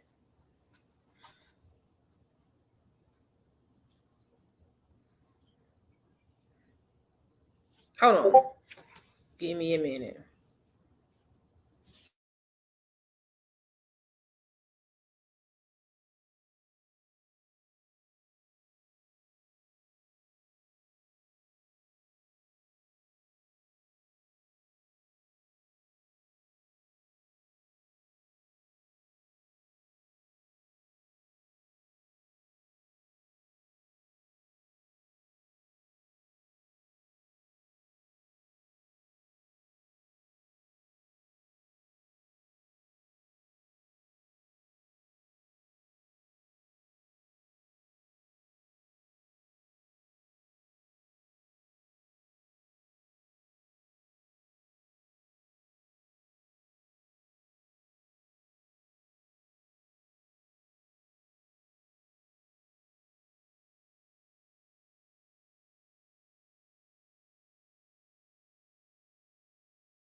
Okay, y'all, my meat that I was checking on my meat. Okay, So we was gonna go ahead and finish the book because this is sad. This is really sad about what's going on. This is this is sad. We have came to the conclusion that Mina is Soo-young because Soo-young is rich. She's rich. Mina's rich. And act into acting. Soo-young is the acting. So we have concluded that Mina is Soo-young. This is sad, y'all. This is sad. Let me go ahead and read this. This is really sad. This breaks my heart, y'all. This breaks my heart. 28. It's been 72 hours, but it may as well have been 72 weeks. Time has lost all meaning. The hours bleed into days as I mope around the apartment, wearing my slouchiest sweatpants and foregoing showers for messy ponytails, ignoring the crazy tabloids and rumors eating up the story and spitting out wild theories. Oma and Appa were understanding at first, but after a while, they have started begging me to at least consider a shower. Ooh, Jessica, you got to take a bath, but I understand, girl. It's okay, girl. After posting about leaving the group on Instagram, I've been living in, for lack of better words, a media shitstorm. At first, fans thought I was joking that my account had been hacked, that DB would never in a million years kick me out of Girls Forever, but then I didn't show up at the airport to go to LA with the rest of the girls. They knew it was for real. The aftermath was wild. DB released a statement saying that I chose to leave to pursue fashion instead of K-pop. So much for family. It hurts to reach such a blatant dishonesty, but I can't say I was surprised. I rebutted their statement, but the media continues to swirl the rumors. Even Alex's name got dragged into the mess, and people are citing him as the reason that I left the group, calling him the Yoko Ono of Girls Forever. Not Yoko Ono, please don't say that. Ew. In effort to avoid any further media backlash, I asked him to stay in Hong Kong and be discreet. It's no time for him to swoop in and try to be a hero, much as I wish he were here with me right this second. Stop reading those articles, he says, when I start another rant about the awful, untrue things being said about him online. You know they're not doing you any good. He's right. I should definitely stop. But I can't seem to help myself. I spend countless hours every day reading the news. I scour everything from business articles about DB's stock value has dropped millions.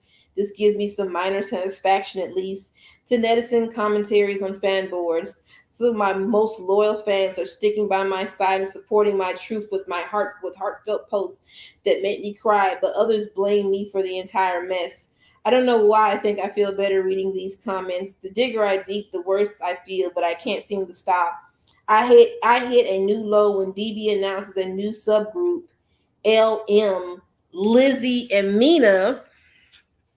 This must have been in the works for a few months. The track list for their album was already up, and the title single is Brighter in the Dark. The song I rewrote with Mina. The rest of the title track is just as familiar. Oh, Lord. Sparkle You, Today I Will, Rocket Ship. Every single song on this list is from my blue songwriting book. So the bitches, not only did the bitches done fucking snitched on her about her relationship, these bitches fucked up her purse.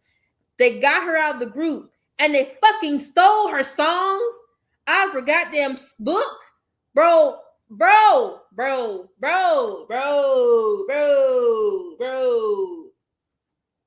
I thought Jung ruined my sketchbook, my notebook by accident, that I might hail her while she cried about Jim, but now I think she must have ripped out the pages and given them to Mina and Lizzie. I guess I'll never know for sure, just like I'll never know who took my Balenciaga or tipped off reveal about me and Alex. And does it really matter? In the end, I still wind up here. And besides, I know how this works.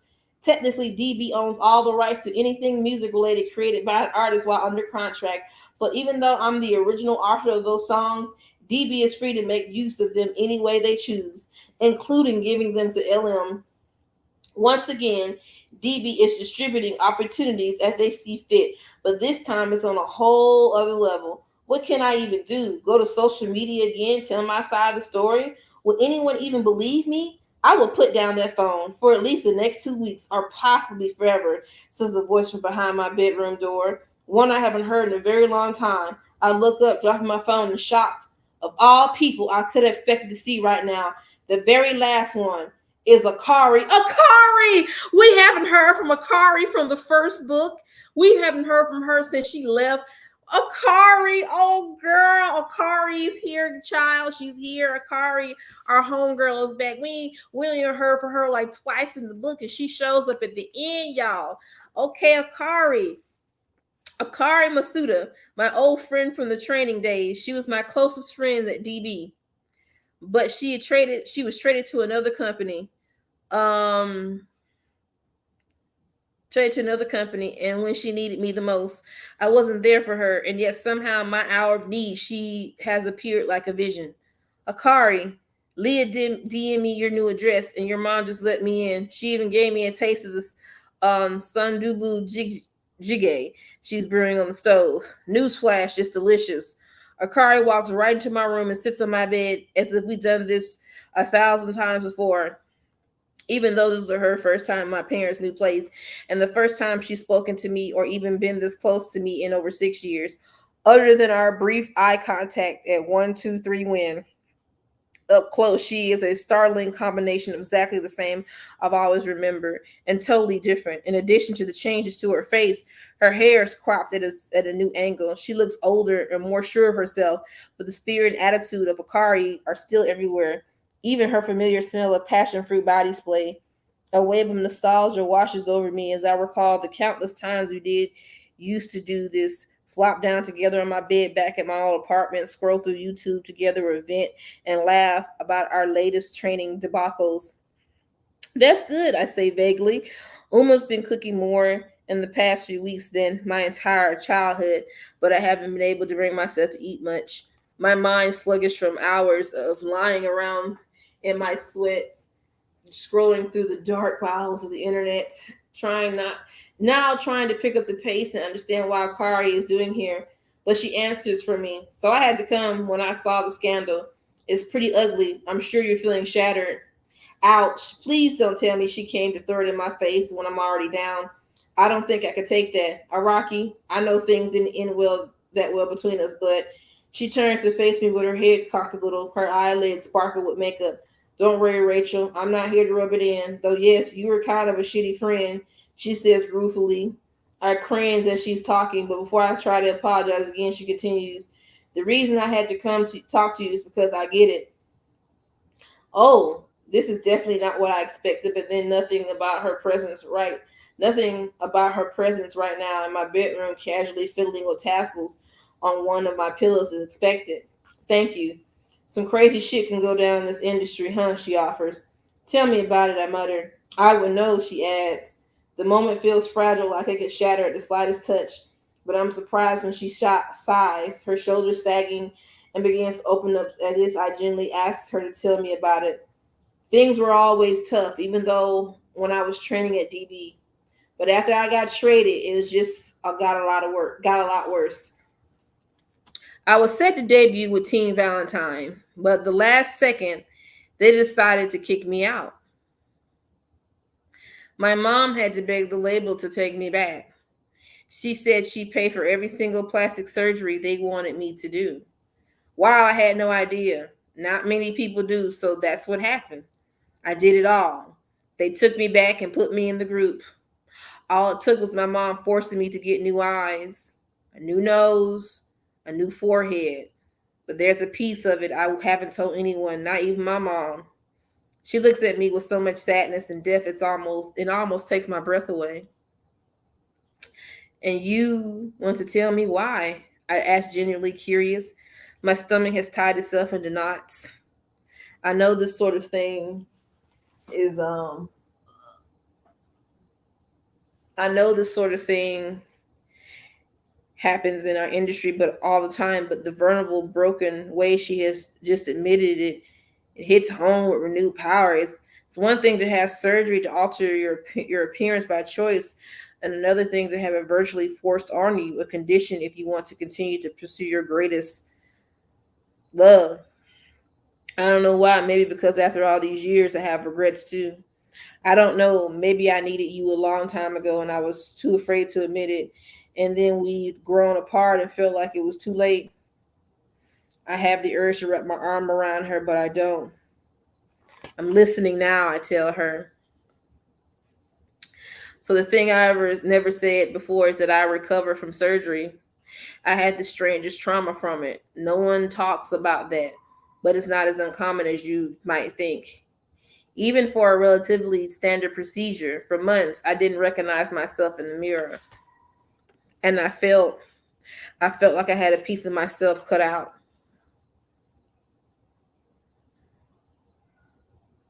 Like myself, I genuinely wasn't a whole person. Like everything I used to know about who I was had gone away. Debuting with Teen Valentine kept me busy, but that didn't help either because that was all part of the new Akari's life. And I didn't have anything left of my old life to anchor me or remind me of me. I didn't have you. Oh, Akari, I'm trying not to cry at her story. As fragile as I've been feeling lately, this is Akari's moment, not mine. I need to be strong for her, not make it about me. I'm so sorry. I wish I would have known. I wish I had been there for you.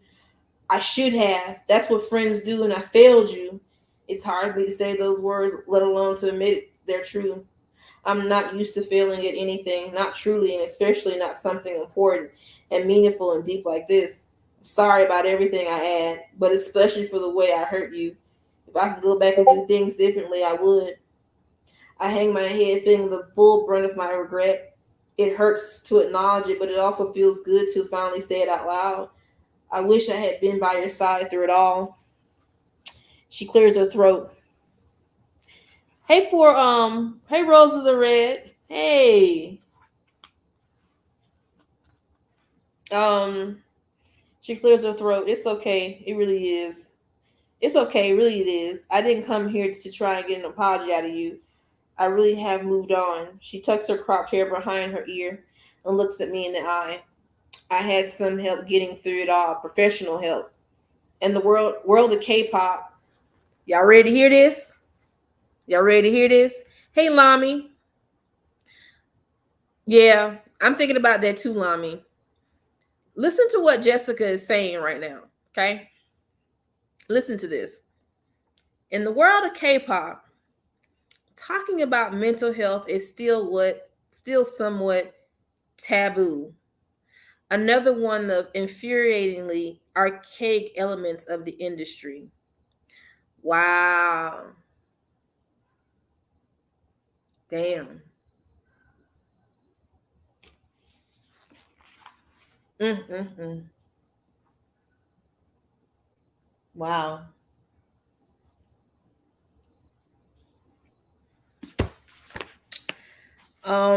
Anyway, she continues, we have a new album coming out that's already getting amazing early press.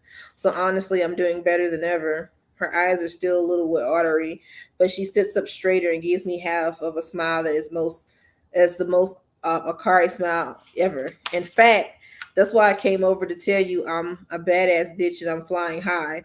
She says with a jokey snap of her fingers. I give a surprised laugh. Well, that's amazing. I'm happy for you. I'm sorry. I'm such a sad state to celebrate you though. Oh, Rach, you don't get it. She takes my hand. That's my point.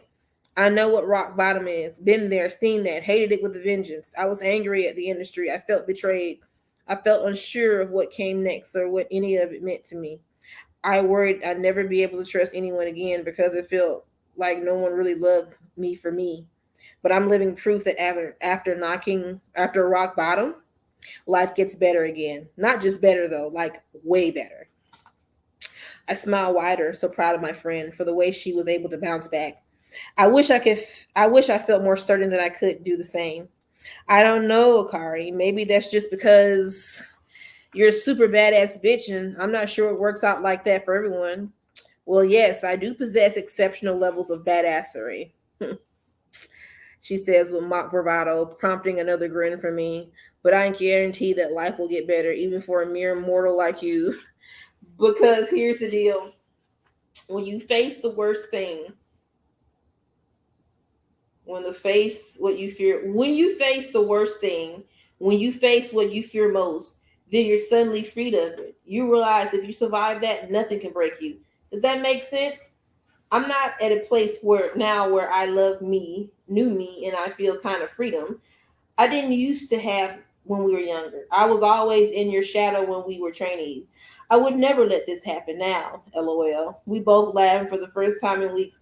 I feel a tiny crack of sunlight pouring into the darkness inside of me. I feel like there's hope. Araki does look different to me. Change, but it's not physical. I realize it's maturity, the confidence, the ease. Thank you, I whisper. Thank you for telling me. Just then, my phone rings, making us both startled. I haven't been taking a lot of calls these days, but I glance at the caller ID and raise my eyebrows. It's Carly Madison, I say. Oh my God, what does she want? Araki asks. I have no idea. I answer truthfully, then my stomach drops. This must be the call I've been dreading, the one telling me that my solo event with Discipline is called off. There's no way they still want to work with me after everything that's happened. Well, go ahead and take it. I have to run now, away anyway, but I'm glad I got to see you. She gives me a quick hug, not a long, cozy, meaningful friend hug, just a sweet passing gesture, a hug that feels a lot like moving on. Hello, hello. Hi, Carly, are you still there? I'm a little breathless as I pick up the phone before I miss the call. Still feeling from the unexpected conversation with Akari. She laughs. Still here. So nice to hear from you, I say, definitely sounding a little too cheerful. I force myself to take a deep breath and brace for the bad news. I heard about what happened and I wanted to check in. How you been making out? It's been hard. I admit my voice shaky. I take a breath, but I'm all right. Starting to feel hopeful again. I have because it's true. Because I'm seeing now that my life will go on, and maybe I will pick up the pieces, and maybe I'm lucky at least to know that I am surrounded by people who know me and love me. Really, Carly says, that's fantastic because you got a solo performance to prep for. What? I say, I squeak. Is quite frankly the very last thing I thought I'd be hearing. I figured that was canceled considering I trail off considering the general implosion of my life and reputation since Discipline first offered me the event. Absolutely not. That's why I'm calling. I wanted to make sure you knew we were 100% still on board. Rachel, we like working with you because of who you are,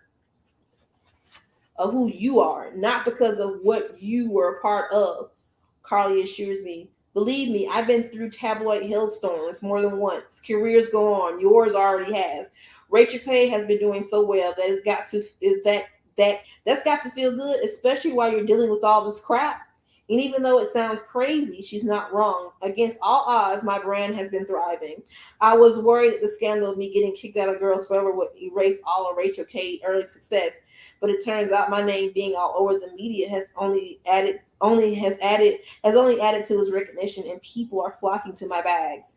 It's helping me reach a demographic way beyond my core audience. More department stores are requesting to carry my bags every day, and design partners have already reached out to me about adding an eyewear line as my next release. That's what she does. Yes, I say that line has been a light in this fog for sure. The fog will clear, Charlie says. The misery won't last forever. I'm promising you. It sounds a lot like Akari said, and I feel a wash of admiration all for women who have gone through so much worse than I have. But Akari forgot to mention something else. I'm learning about what it means to hit rock bottom. It shows you who really matters in your life. People who actually see you for you. It gives other strong women a chance to come forward, reach out a hand, and say, "I've been there. I believe you," I tell her with a small smile. That's all I ask. Well, no, that's a lie. There's one more thing, Carly goes on, her voice perky and fast paced as ever. Main reason I call, like I said, Discipline still wants to do a brand partnership with Rachel K in Asia. So what do you think? What do I think? I thought the shoot with them was a disaster with my awkward splits slash face plant in the snow. May not have been turned into a gift on the internet, thankfully, but it still replays in my memory or not infrequent basis. That catastrophe plus all that's happened since I was cuffing Girls Forever. Even after all Carly's kind words, I honestly don't understand why they still want to be associated with me. But how? Why? I blurted out, fearing I'm sounding as awkward on the phone as I was in person on the slopes.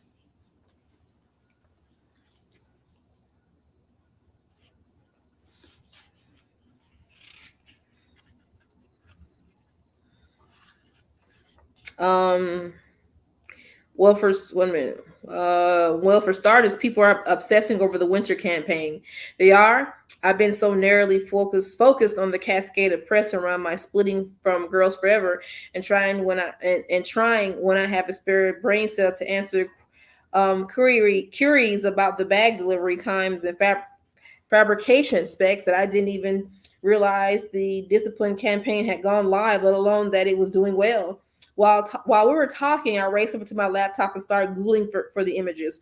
Scrolling through with my eyes rapidly widened, I see that they barely used any shots from the slopes, but picked up quite a few from the inside of the lodge. I see how natural we both look in the sunlight and pouring through the windows.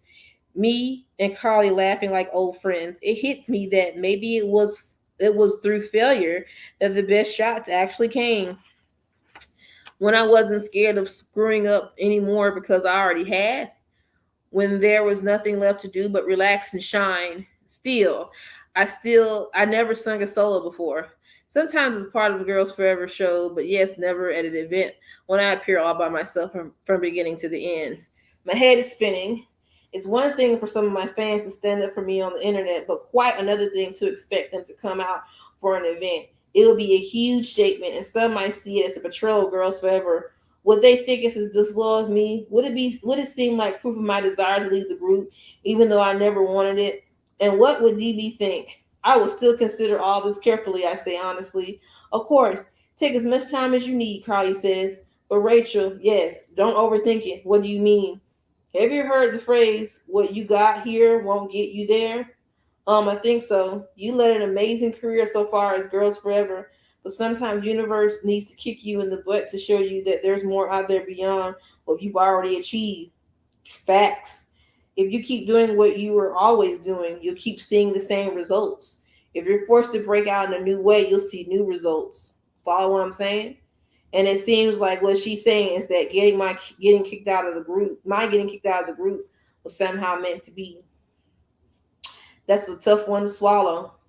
But I think about my mother, what my mother told me when I was curled up in a stress ball in Switzerland, that I need to start thinking more with my heart and not just my head. The old Rachel planned everything to a T. She did what she had to do to please everyone. And this is where it has landed me. Rachel, still here. And yes, I think I see what you mean. What got me here won't get me there. Exactly. Call me when you decide it. And with that, I left with a dial tone and the realization that everything that lies ahead of me is on my own, is in my own hands. Maybe I've been asking all the wrong questions. How will anyone else feel? What will DB say? Maybe the real question is, how will I feel? I get to decide whether to let this scandal swallow me whole or bring me down, or get up, wash my hair, put on a power outfit, and forge my own way. That's what's up. Okay. And this is the last chapter. We're going to finish the last chapter. We're going to go ahead and finish this book. It's just a couple of pages, so we're going to go ahead and get with it now. Okay. Chapter 29.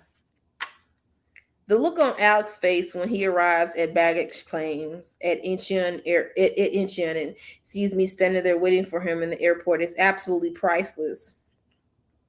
The shocked expression only gets more extreme when cameras start flashing all around us. I race towards him and wrap my arms around him. Rachel, he grasps in surprise. He whispered in my ear, they're everywhere, babe. Paparazzi on all sides. We're surrounded. I whisper back, I know, and I don't care. You and me are against the world, right? He pulls away, staring at my face for a second, and then lets out a startled laugh in which which in turn makes me start giggling.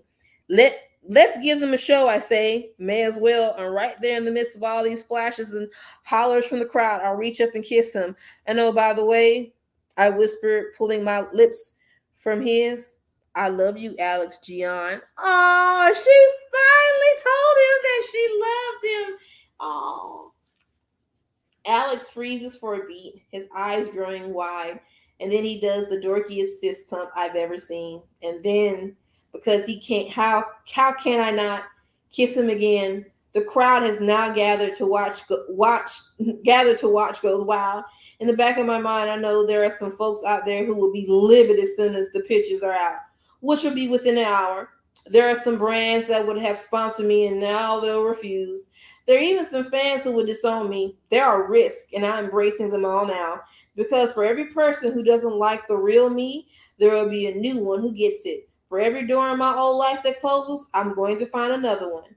Besides, it's like Akari said, once you had to face your worst fears, you can finally be freed of them. And if it's true, how can I be afraid of more bad press when I'm already swamped in it? I've seen the worst they can do, and my brand is thriving anyway. DB is the one hemorrhaging stocks, not Rachel K.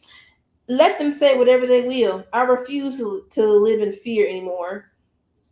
What got me here won't get me there. I take Alex's hand, and he swings his duffel over his shoulder with the other hand. Come on, I tell him, let's go home. And together we part the crowd, smiling and waving like we're a freaking world couple. I may not know what the future holds, but with all these cameras flashing around us, their light filling my peripheral vision like fireworks, I know it's going to be bright. The next morning, the first thing I do is pick up the phone. Hi, Carly, it's Rachel. I take a deep breath, leap of faith. Here we go. You know the event you were talking about? Let's do it. Who am I without Girls Forever? Can I succeed on my own after being kicked out? Will my fans still show up for me? There are questions. These questions have been circulating in my mind for the past 4 months, and honestly, I have no answers. Not yet, but I'm here to try to get one step closer to finding out. It's the day of my partnership event with Discipline Sportswear, and I'm sitting in the green room waiting to be called out to the stage for my first ever solo performance. The plan is for me to sing covers of a selection of my favorite classic Jung ballads and then do a fan signing, followed by a photo shoot. For the shoot, we're pairing Discipline sneakers with my bags for a campaign about fashion on the go. Ollie's even talking about working together to design a sporty belt bag, but that's for down the line. Today I'll be rocking smudged multicolored sneakers, and for the bag, well, as much as I love all the purse designs I created, I followed my heart and had to create a new one, especially for Discipline. It's the new Rachel bag, a playful mini top handle bag with a tiny infinity symbol on the seal. Because as Carly herself said, the show must go on, and as my dad always says, we roll with the punches, but we don't give up the fight. That's cute. My heart is hammering in my chest and my palms are clammy. I check to make sure my mascara isn't smudging, that my lipstick is still in place for the solo performance and fan meeting. I'm wearing a simple glittery black headband with a matching dress. Classic with a little bit of sparkle. Sometimes a little bit is all you need. There's a knock on the door and a security guard pokes his head in. Miss Kim, we're waiting. We're ready for you. I take a deep breath and rise. Here's the pact I made with myself ever since I said yes to Carly's invitation. No matter what the crowd is like today, hold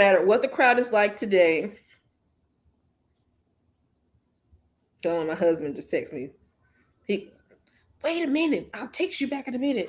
No matter what the crowd is like today, I'm going to give them my all. Even if there's only one fan out there, I'm going to make sure that one fan has the best K-pop experience they ever had in their life.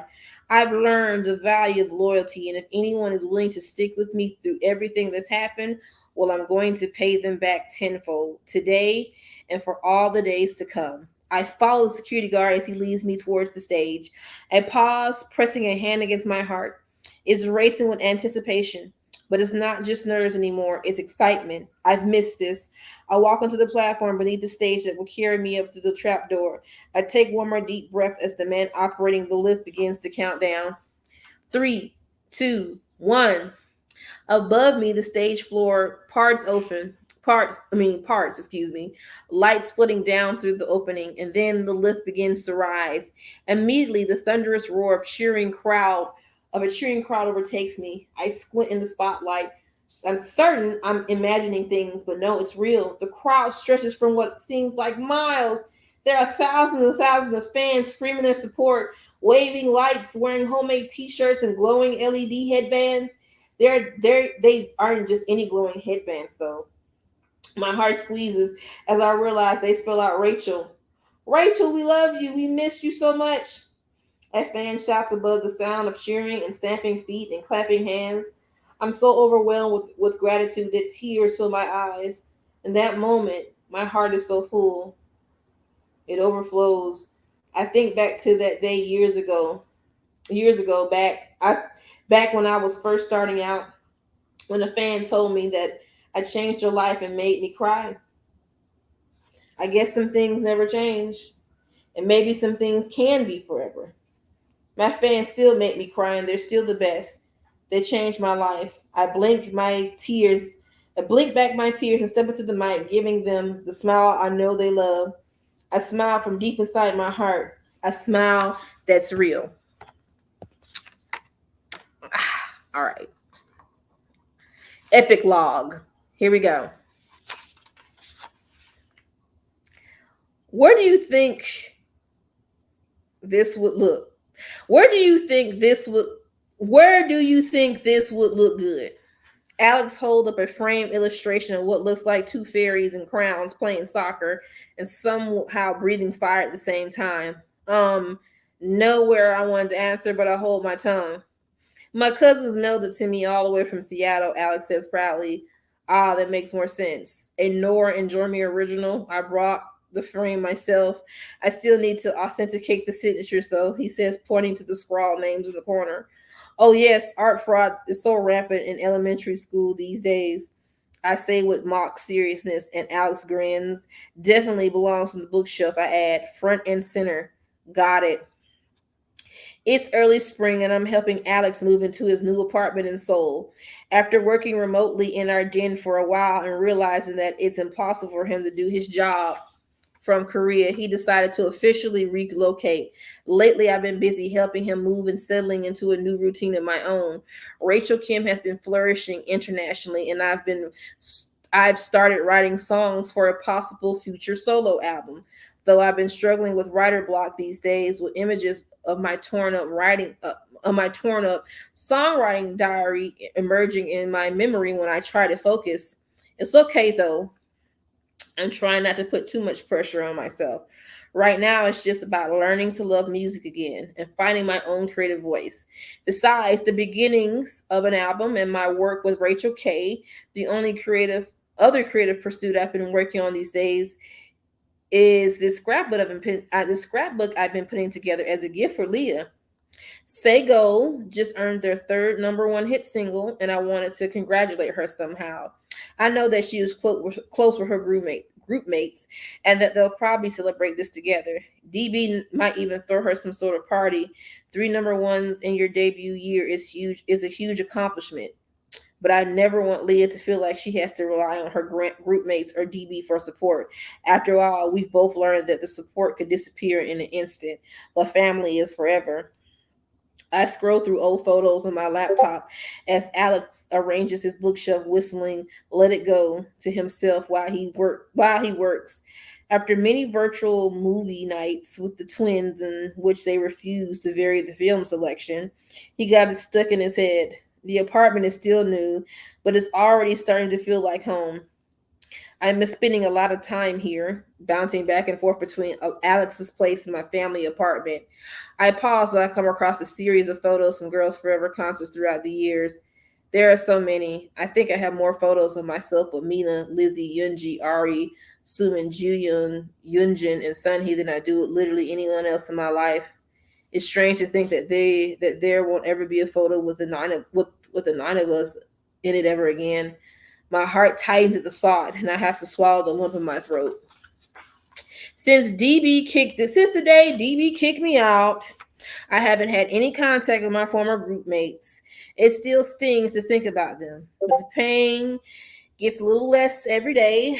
I finally started to believe what Cardi said about the fog clearing and the misery not lasting forever. It's like what Uma said too. My best days aren't behind me. They're waiting for me. Some days it's easier to hold on to than others. I'm still here, and that's enough for me to keep on going. I clicked through a few concert photos, feeling nostalgic. My favorite pictures are the ones that show the crowd, even in a still shot. There's an energy in the fans that shines through. I can even find a spot of a few glowing Rachel headbands in the pictures. I grin. I've always appreciated my fans, but after everything that's happened this year, my gratitude for them has only grown deeper. They're the ones who literally got me through my darkest moments. They inspire me, and I hope that I can inspire them too. Um, my phone buzzes with an incoming text. I startle and close my laptop, somehow thinking that if it's Leah texting me, she'll be able to see my scrapbook in progress through the phone. But when I glance down at the screen, I see an unknown number. Don't think this is over. There are still scores to be settled. I watch my back if I were you. P.S. Doesn't your little sister still work with DB? She better watch her back too. Wow. So they still being some assholes to her. She left. Okay. That might be Mina or Lizzie. I roll my eyes and immediately delete the message, though I can't help but shudder. It's hard not to feel a rise of anxiety at these messages. I've been getting texts like this every so often. I have no idea who's sending them, but every time my phone pings with another threat, it's a harsh reminder that things aren't going to be easy moving forward. I open my computer and look at the photo of my fans. For every hater, I try to look instead to the beacons of light that guide me back to my life. I let my gaze drift over to the larger window in Alex's living room where beams of daylight are streaming through. For a second, they remind me of my fans lighting up the darkness, reminding me why I'm on stage in the first place and giving me the strength to keep going. I need to look to them, and I know there will be a path forward. Suddenly, inspiration hits me like a lightning bolt, zapping right through my writer's block. I quickly grab a pen and one of Alex's spare pads of legal paper littering the table, flipping over to a clean page. The title comes to me first: Golden Sky, a tribute to my fans who shine brighter than any star. This one's for you. And that's it. I'm gonna read you this little the acknowledgments that she wrote in the book, and then we'll discuss what's going on. Um, as always, my gratitude goes first and foremost. Can you turn the light off in her room? In there, here, son, the sun. Thank you. As always, my gratitude goes first and foremost to my golden stars. Your constant support, excitement, and love for this series have kept me going through the writing process. Thank you for being my inspiration. My endless thanks to also goes to the entire team at Simon and Schuster, to my editors Jennifer Ung and Alex Pastor. Jen, thank you for all your incisive notes and for guiding through the story through such a long journey. Alexa, thank you for stepping in and seeing my vision to the end. To those of my marketing and publicity teams: Chrissy No, Karen Masnika, Anna Jarva, Emily Ritter, Lisa Moroletta, and Melina Guinico. I done butchered these people's names. Anyway, I appreciate everything you've done and continue to do to get my books out to readers. To Paul Oakley, thank you for the stunning new artwork that perfectly captures Rachel's inner and outer journeys into these novels. I'm so grateful for my team at United Talent Agency too. Many thanks to Max Michael, Albert Lee, Meredith Miller for making sure these books reach my fans all over the world. Thanks as well to those at Inkwell Management, Stephen, Barbara. You have championed this project since the beginning. I'm so grateful.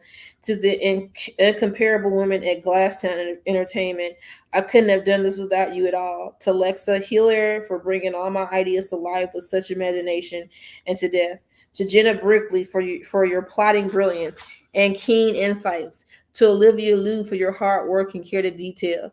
Thanks as well to Laura Parker, Lindley Bird for working tirelessly to get through this story to screens. Tirelessly to get this story to screens. Oh shit, she's trying to get this story as a movie. Please, Jessica, can you do it? I hope you do. And of course, special thanks to Sarah Sook. In your hands, these words shine bright. To my family, I love you so much. I am only where I am because of you. To my parents, thank you for all the unconditional love and support. To Crystal, you are the best sister and my favorite cheerleader. Last but never least, I want to thank Tyler. This book and so many other dreams would not have been possible without you. Thank you for being beside me always on this journey. I wouldn't have it any other way. And that's it, y'all. We are done. We are done. We are finished with the book. Yay! Ooh wee! This is a great book. Um, this is a great book. Um, I think it's messed up that they still up there trying to mess with Crystal. What Crystal do to y'all? Crystal didn't do anything, and y'all know Crystal didn't fuck with nobody in SNSD. Y'all know how Crystal felt about Jessica. Crystal did not play about her sister. As soon as her contract ended, she what? She kicked deuces and she left. Like, nah. She not even trying to have that life with SM. She know they did her sister dirty. You know, she did what she had to do with FX. That was successful. And after that, she was like, peace. That was a good book. I need Jessica to come out with another book. I really do. This was good, girl. This was really good. I'm impressed. This was very good. I'm happy for Jessica.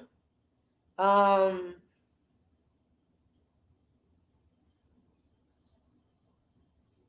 I'm just happy for Jessica. She's out here living her best life. She's doing the best she can. You know, she's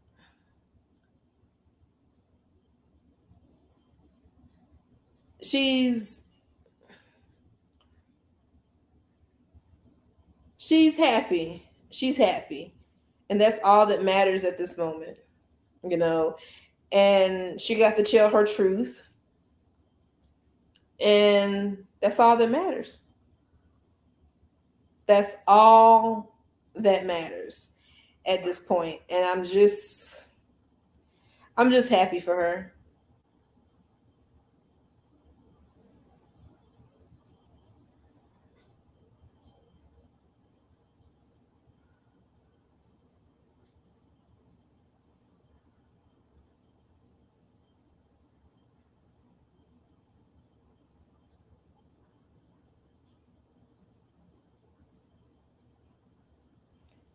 But my husband is texting me, y'all.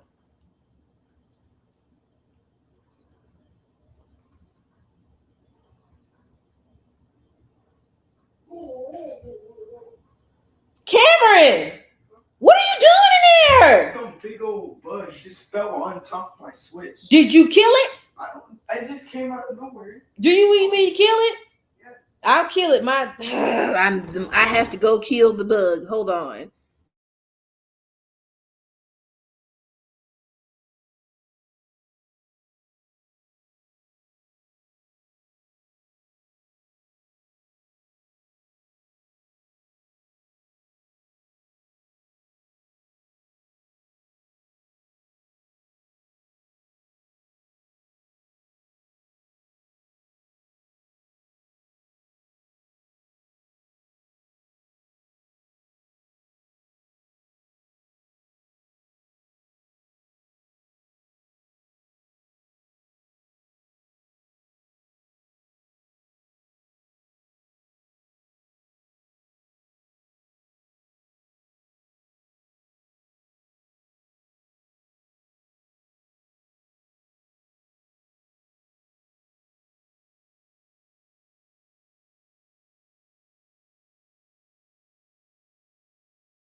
It had wings.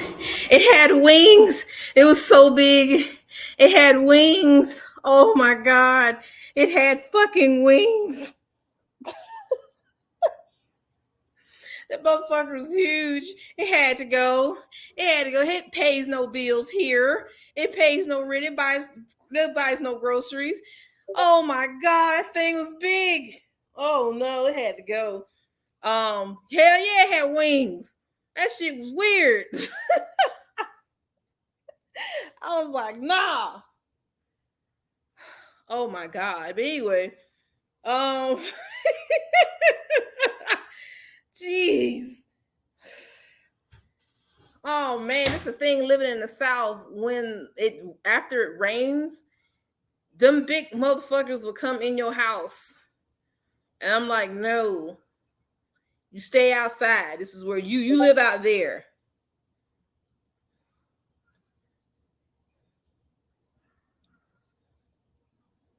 So, whoo. So y'all, the book is done. I'm glad that y'all all enjoyed it. Jessica, thank you so much for this book. We appreciate it. Thank you for telling your truth. Thank you for telling your side. We still got our investigative tin hats on, still trying to figure out who's who and who's what and all this. Cause girl, you switched up them names real good. You know what I'm saying? That's a smart thing to do. But you know what I'm saying? You keep doing your thing. You keep minding your business, making your business, making your money, being with your man, getting your back cracked, taking care of your parents, and being there for your sister. And that's all that matters. I really do hope that you do you do write another book. This book was good. Write another one. I hope you write another one about, you and Tyler finally, getting married, you know what I'm saying? All that good stuff, having your own fashion empire and whatnot. I would love to see that because you've already overcame all that mess and you're successful. So, thank you for taking time to show us everything you've been through. I know it was a risk. It was a risk, but you were just like, nah, I want to tell my story. I want to be able to get it out. And you have every right to. And right now you're promoting in China and you're doing real good. I've been watching that show and she is turning up over there. She's really popular. People like her. And I'm glad she still has fans. She deserves to have fans, And just reading this book, SM respect was already out the window years ago. But honey, that ship has sailed and it's never coming back. So y'all get to know respect. There's nothing redeeming left for SM at this point for me. I'm sorry. Yes, y'all have some talented singers and some dancers, but far as your business and ethical code, for your for your company, it's nothing. It's nothing. But anyway, I found this channel. Through the book, but now I'm staying for the content. Oh, that's what's up. Thank you, Sherry. I appreciate that. Thank you. We probably might have a discussion about this sometime this week. So y'all look out for that. I hope she does. Hope she does. We're gonna have I think Friday for the What the Fuck Friday video, we're gonna have a discussion about the book for open panel. So please look out for that. I'm tired. I'm really tired right now, y'all. I'm tired right now. And I'm gonna go back and read some of Shine and go back and read Bright again for myself. But yeah, I had a good time with y'all tonight. This was no, stop. I'm sorry, I'm talking to my TV right now. It likes to fall asleep. Wake up. Don't fall asleep.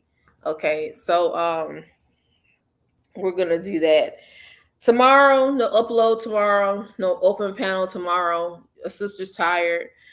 Friday game night. What the fuck Friday live chat about the book. We're gonna discuss that. Saturday, rock night, and yeah. But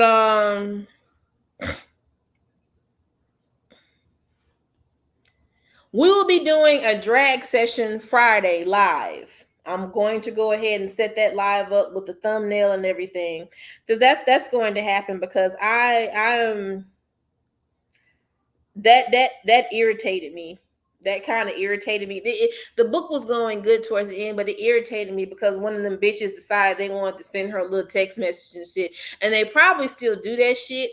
And I'm just gonna say this: y'all women are over the age of fucking 30. Some of y'all are. Y'all in the 30 ranges or over the age of 30. Grow the fuck up. Grow the fuck up. It's been years since this happened. The same thing with EXO. It's been years since this fucking happened. Let it the fuck go. Let it the fuck go. Because she didn't write this book out of vengeance. She wrote this book to tell her side of the story. And that's it. She could have went to any news outlet and said, like, called y'all out y'all names and everything with the child of God, but she didn't. She wrote a book. And to be honest, she was actually being nice. Even with all the shit that happened between y'all, she was actually being nice with it. You should be thankful it didn't go further. Let it the fuck go. You've had your career. You done what you had to do in the industry. You're going to have a comeback this year. Be happy with that. You tried to ruin this girl's life, but you didn't. And she thrived, and look at her now. She's happy. I understand hurt people hurt. But the fact that some of y'all still sending this girl messages, get over yourself and stop. You need an ego check. For real, for real. Be happy at her success. If you don't want to talk to her no more, fine. But at least forgive in your hearts. Holding that grudge forever is not going to get you nowhere. You're going to be stagnant. So get the fuck over it. Stop being petty and grow the fuck up and mind the business that fucking pays you, because it is petty at this point and it's stupid. Okay? She's free. Is that what makes you upset, that she's free and she can live her life as carefree as she wants without any restraints? Right. From reading this book, I can tell some people at this company has no fucking balls and they scared. Scared of their own fans and scared of their own fucking employees. Hell, scared of them fucking of themselves. It's a shame. But it's whatever. Anyway, grow up and get y'all life. Jessica, girl, go out there and get your back cracked and be a billionaire. You good, girl. You told that man to like unzip my dress. I know you did, girl. Did he put some baby oil on your booty? You did you? Sure is. $50 million. Why ain't the math ain't mathing at SN with some of them girls in the group? Right. We all know what's up. Thank you, Jessica, for giving us an opportunity to be able to read this book and to share it with fans. Thank you for telling your story. Thank you for being you. Thank you for not giving up. Thank you for not changing for anybody. Thank you for being in love who you wanted to be in love with. Thank you for your parents for standing up for you. Thank you for your sister for being there for you. And thank you for Tyler for being there for you. And just thank you. We wish you much success. We hope for another book. We hope for another movie. I hope for your brand to do well. I may have to go buy me some off there. You know what I'm saying? Funds might be a little tight, but I might buy some from there. I really might buy some from there. I saw something cute on there that I wanted, girl. I won't. But yeah, man. Just thank you.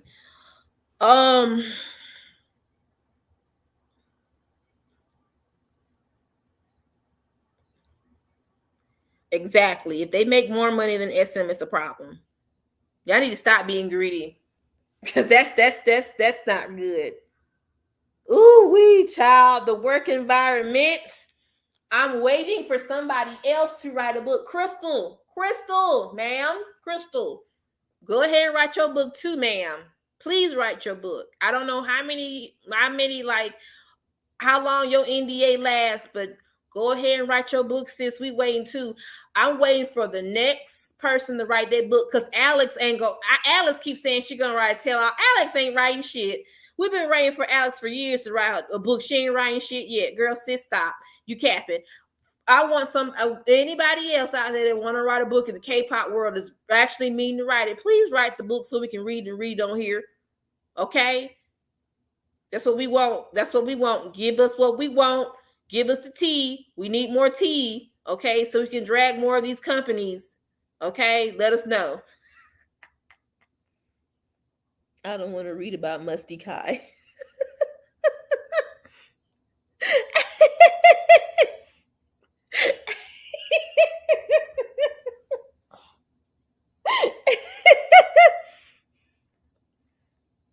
You talking about Sugman? I think Sugman is still with SM. He's still under them. He's still under contract with them, unfortunately. It sucks. Sugman, you go ahead and just write your book and stop tripping. We will support you. Yeah, Fatu can't write no book yet. Fatu's still up under contract, so it's gonna be a while for over here for Fatu. But that book sure would be some good tea. Ooh, that would be good. That would be real good.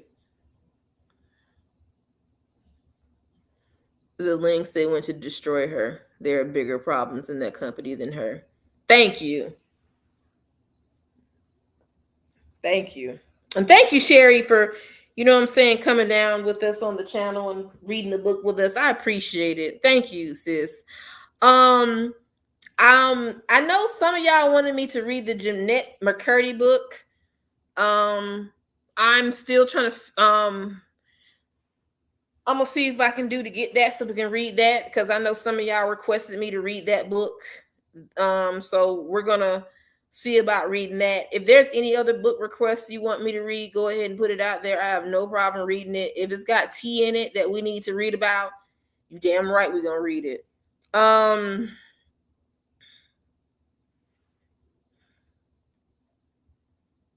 Apparently some of the Bright book got translated in Korean. K-songs were angry. Well, that sounds like a personal problem. Let them be angry. They can get this work too.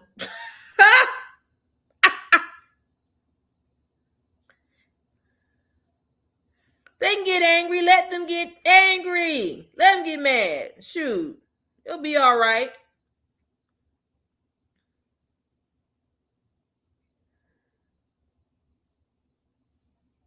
Look, somebody, SM's gonna get in trouble one day. I don't know what their end game is, but just with all the stuff that's happening within this company, something's bound to happen. Because the way that this company is structured and the way that they just keep making these unfinished project groups and this and that and whatever, and it just something's gonna happen. And it's not gonna happen now, but in the future it's gonna happen, and we all gonna see it. It's gonna be K-pocalypse all over again.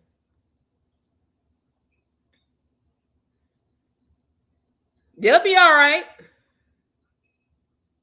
They'll be just fine. It wouldn't have funny if Onu was the one to expose the truth. I would love if Onu would tell everything. That would be just chef kiss.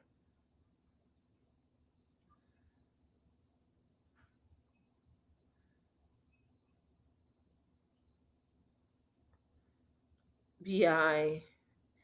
I was reading the book while you were reading the last chapters. I'm up to chapter 19.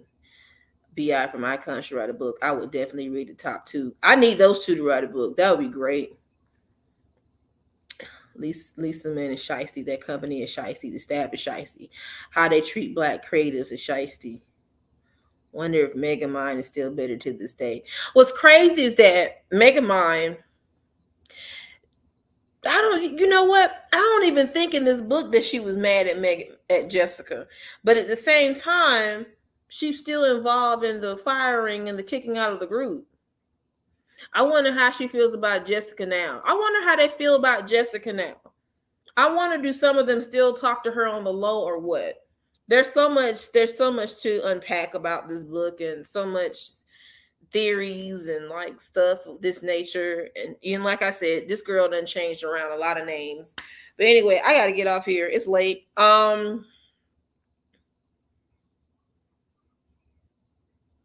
You're right. It will be Taman. Taman's going to tell everything. And they are one day. When Shiny leaves SM, that's going to be it. And I hope they tell everything because they've seen some stuff. They've seen some stuff. And they need to tell it. Yeah. I think Sunny probably talks to her. I don't know what Tiffany does, but we'll debunk that Friday. I got to get off here. I love y'all. Y'all have a good night. Love, peace, and crease it. I will talk to y'all later. Y'all get some rest, okay? Y'all get some rest and y'all be safe out there. I love y'all. All right. Bye, fam.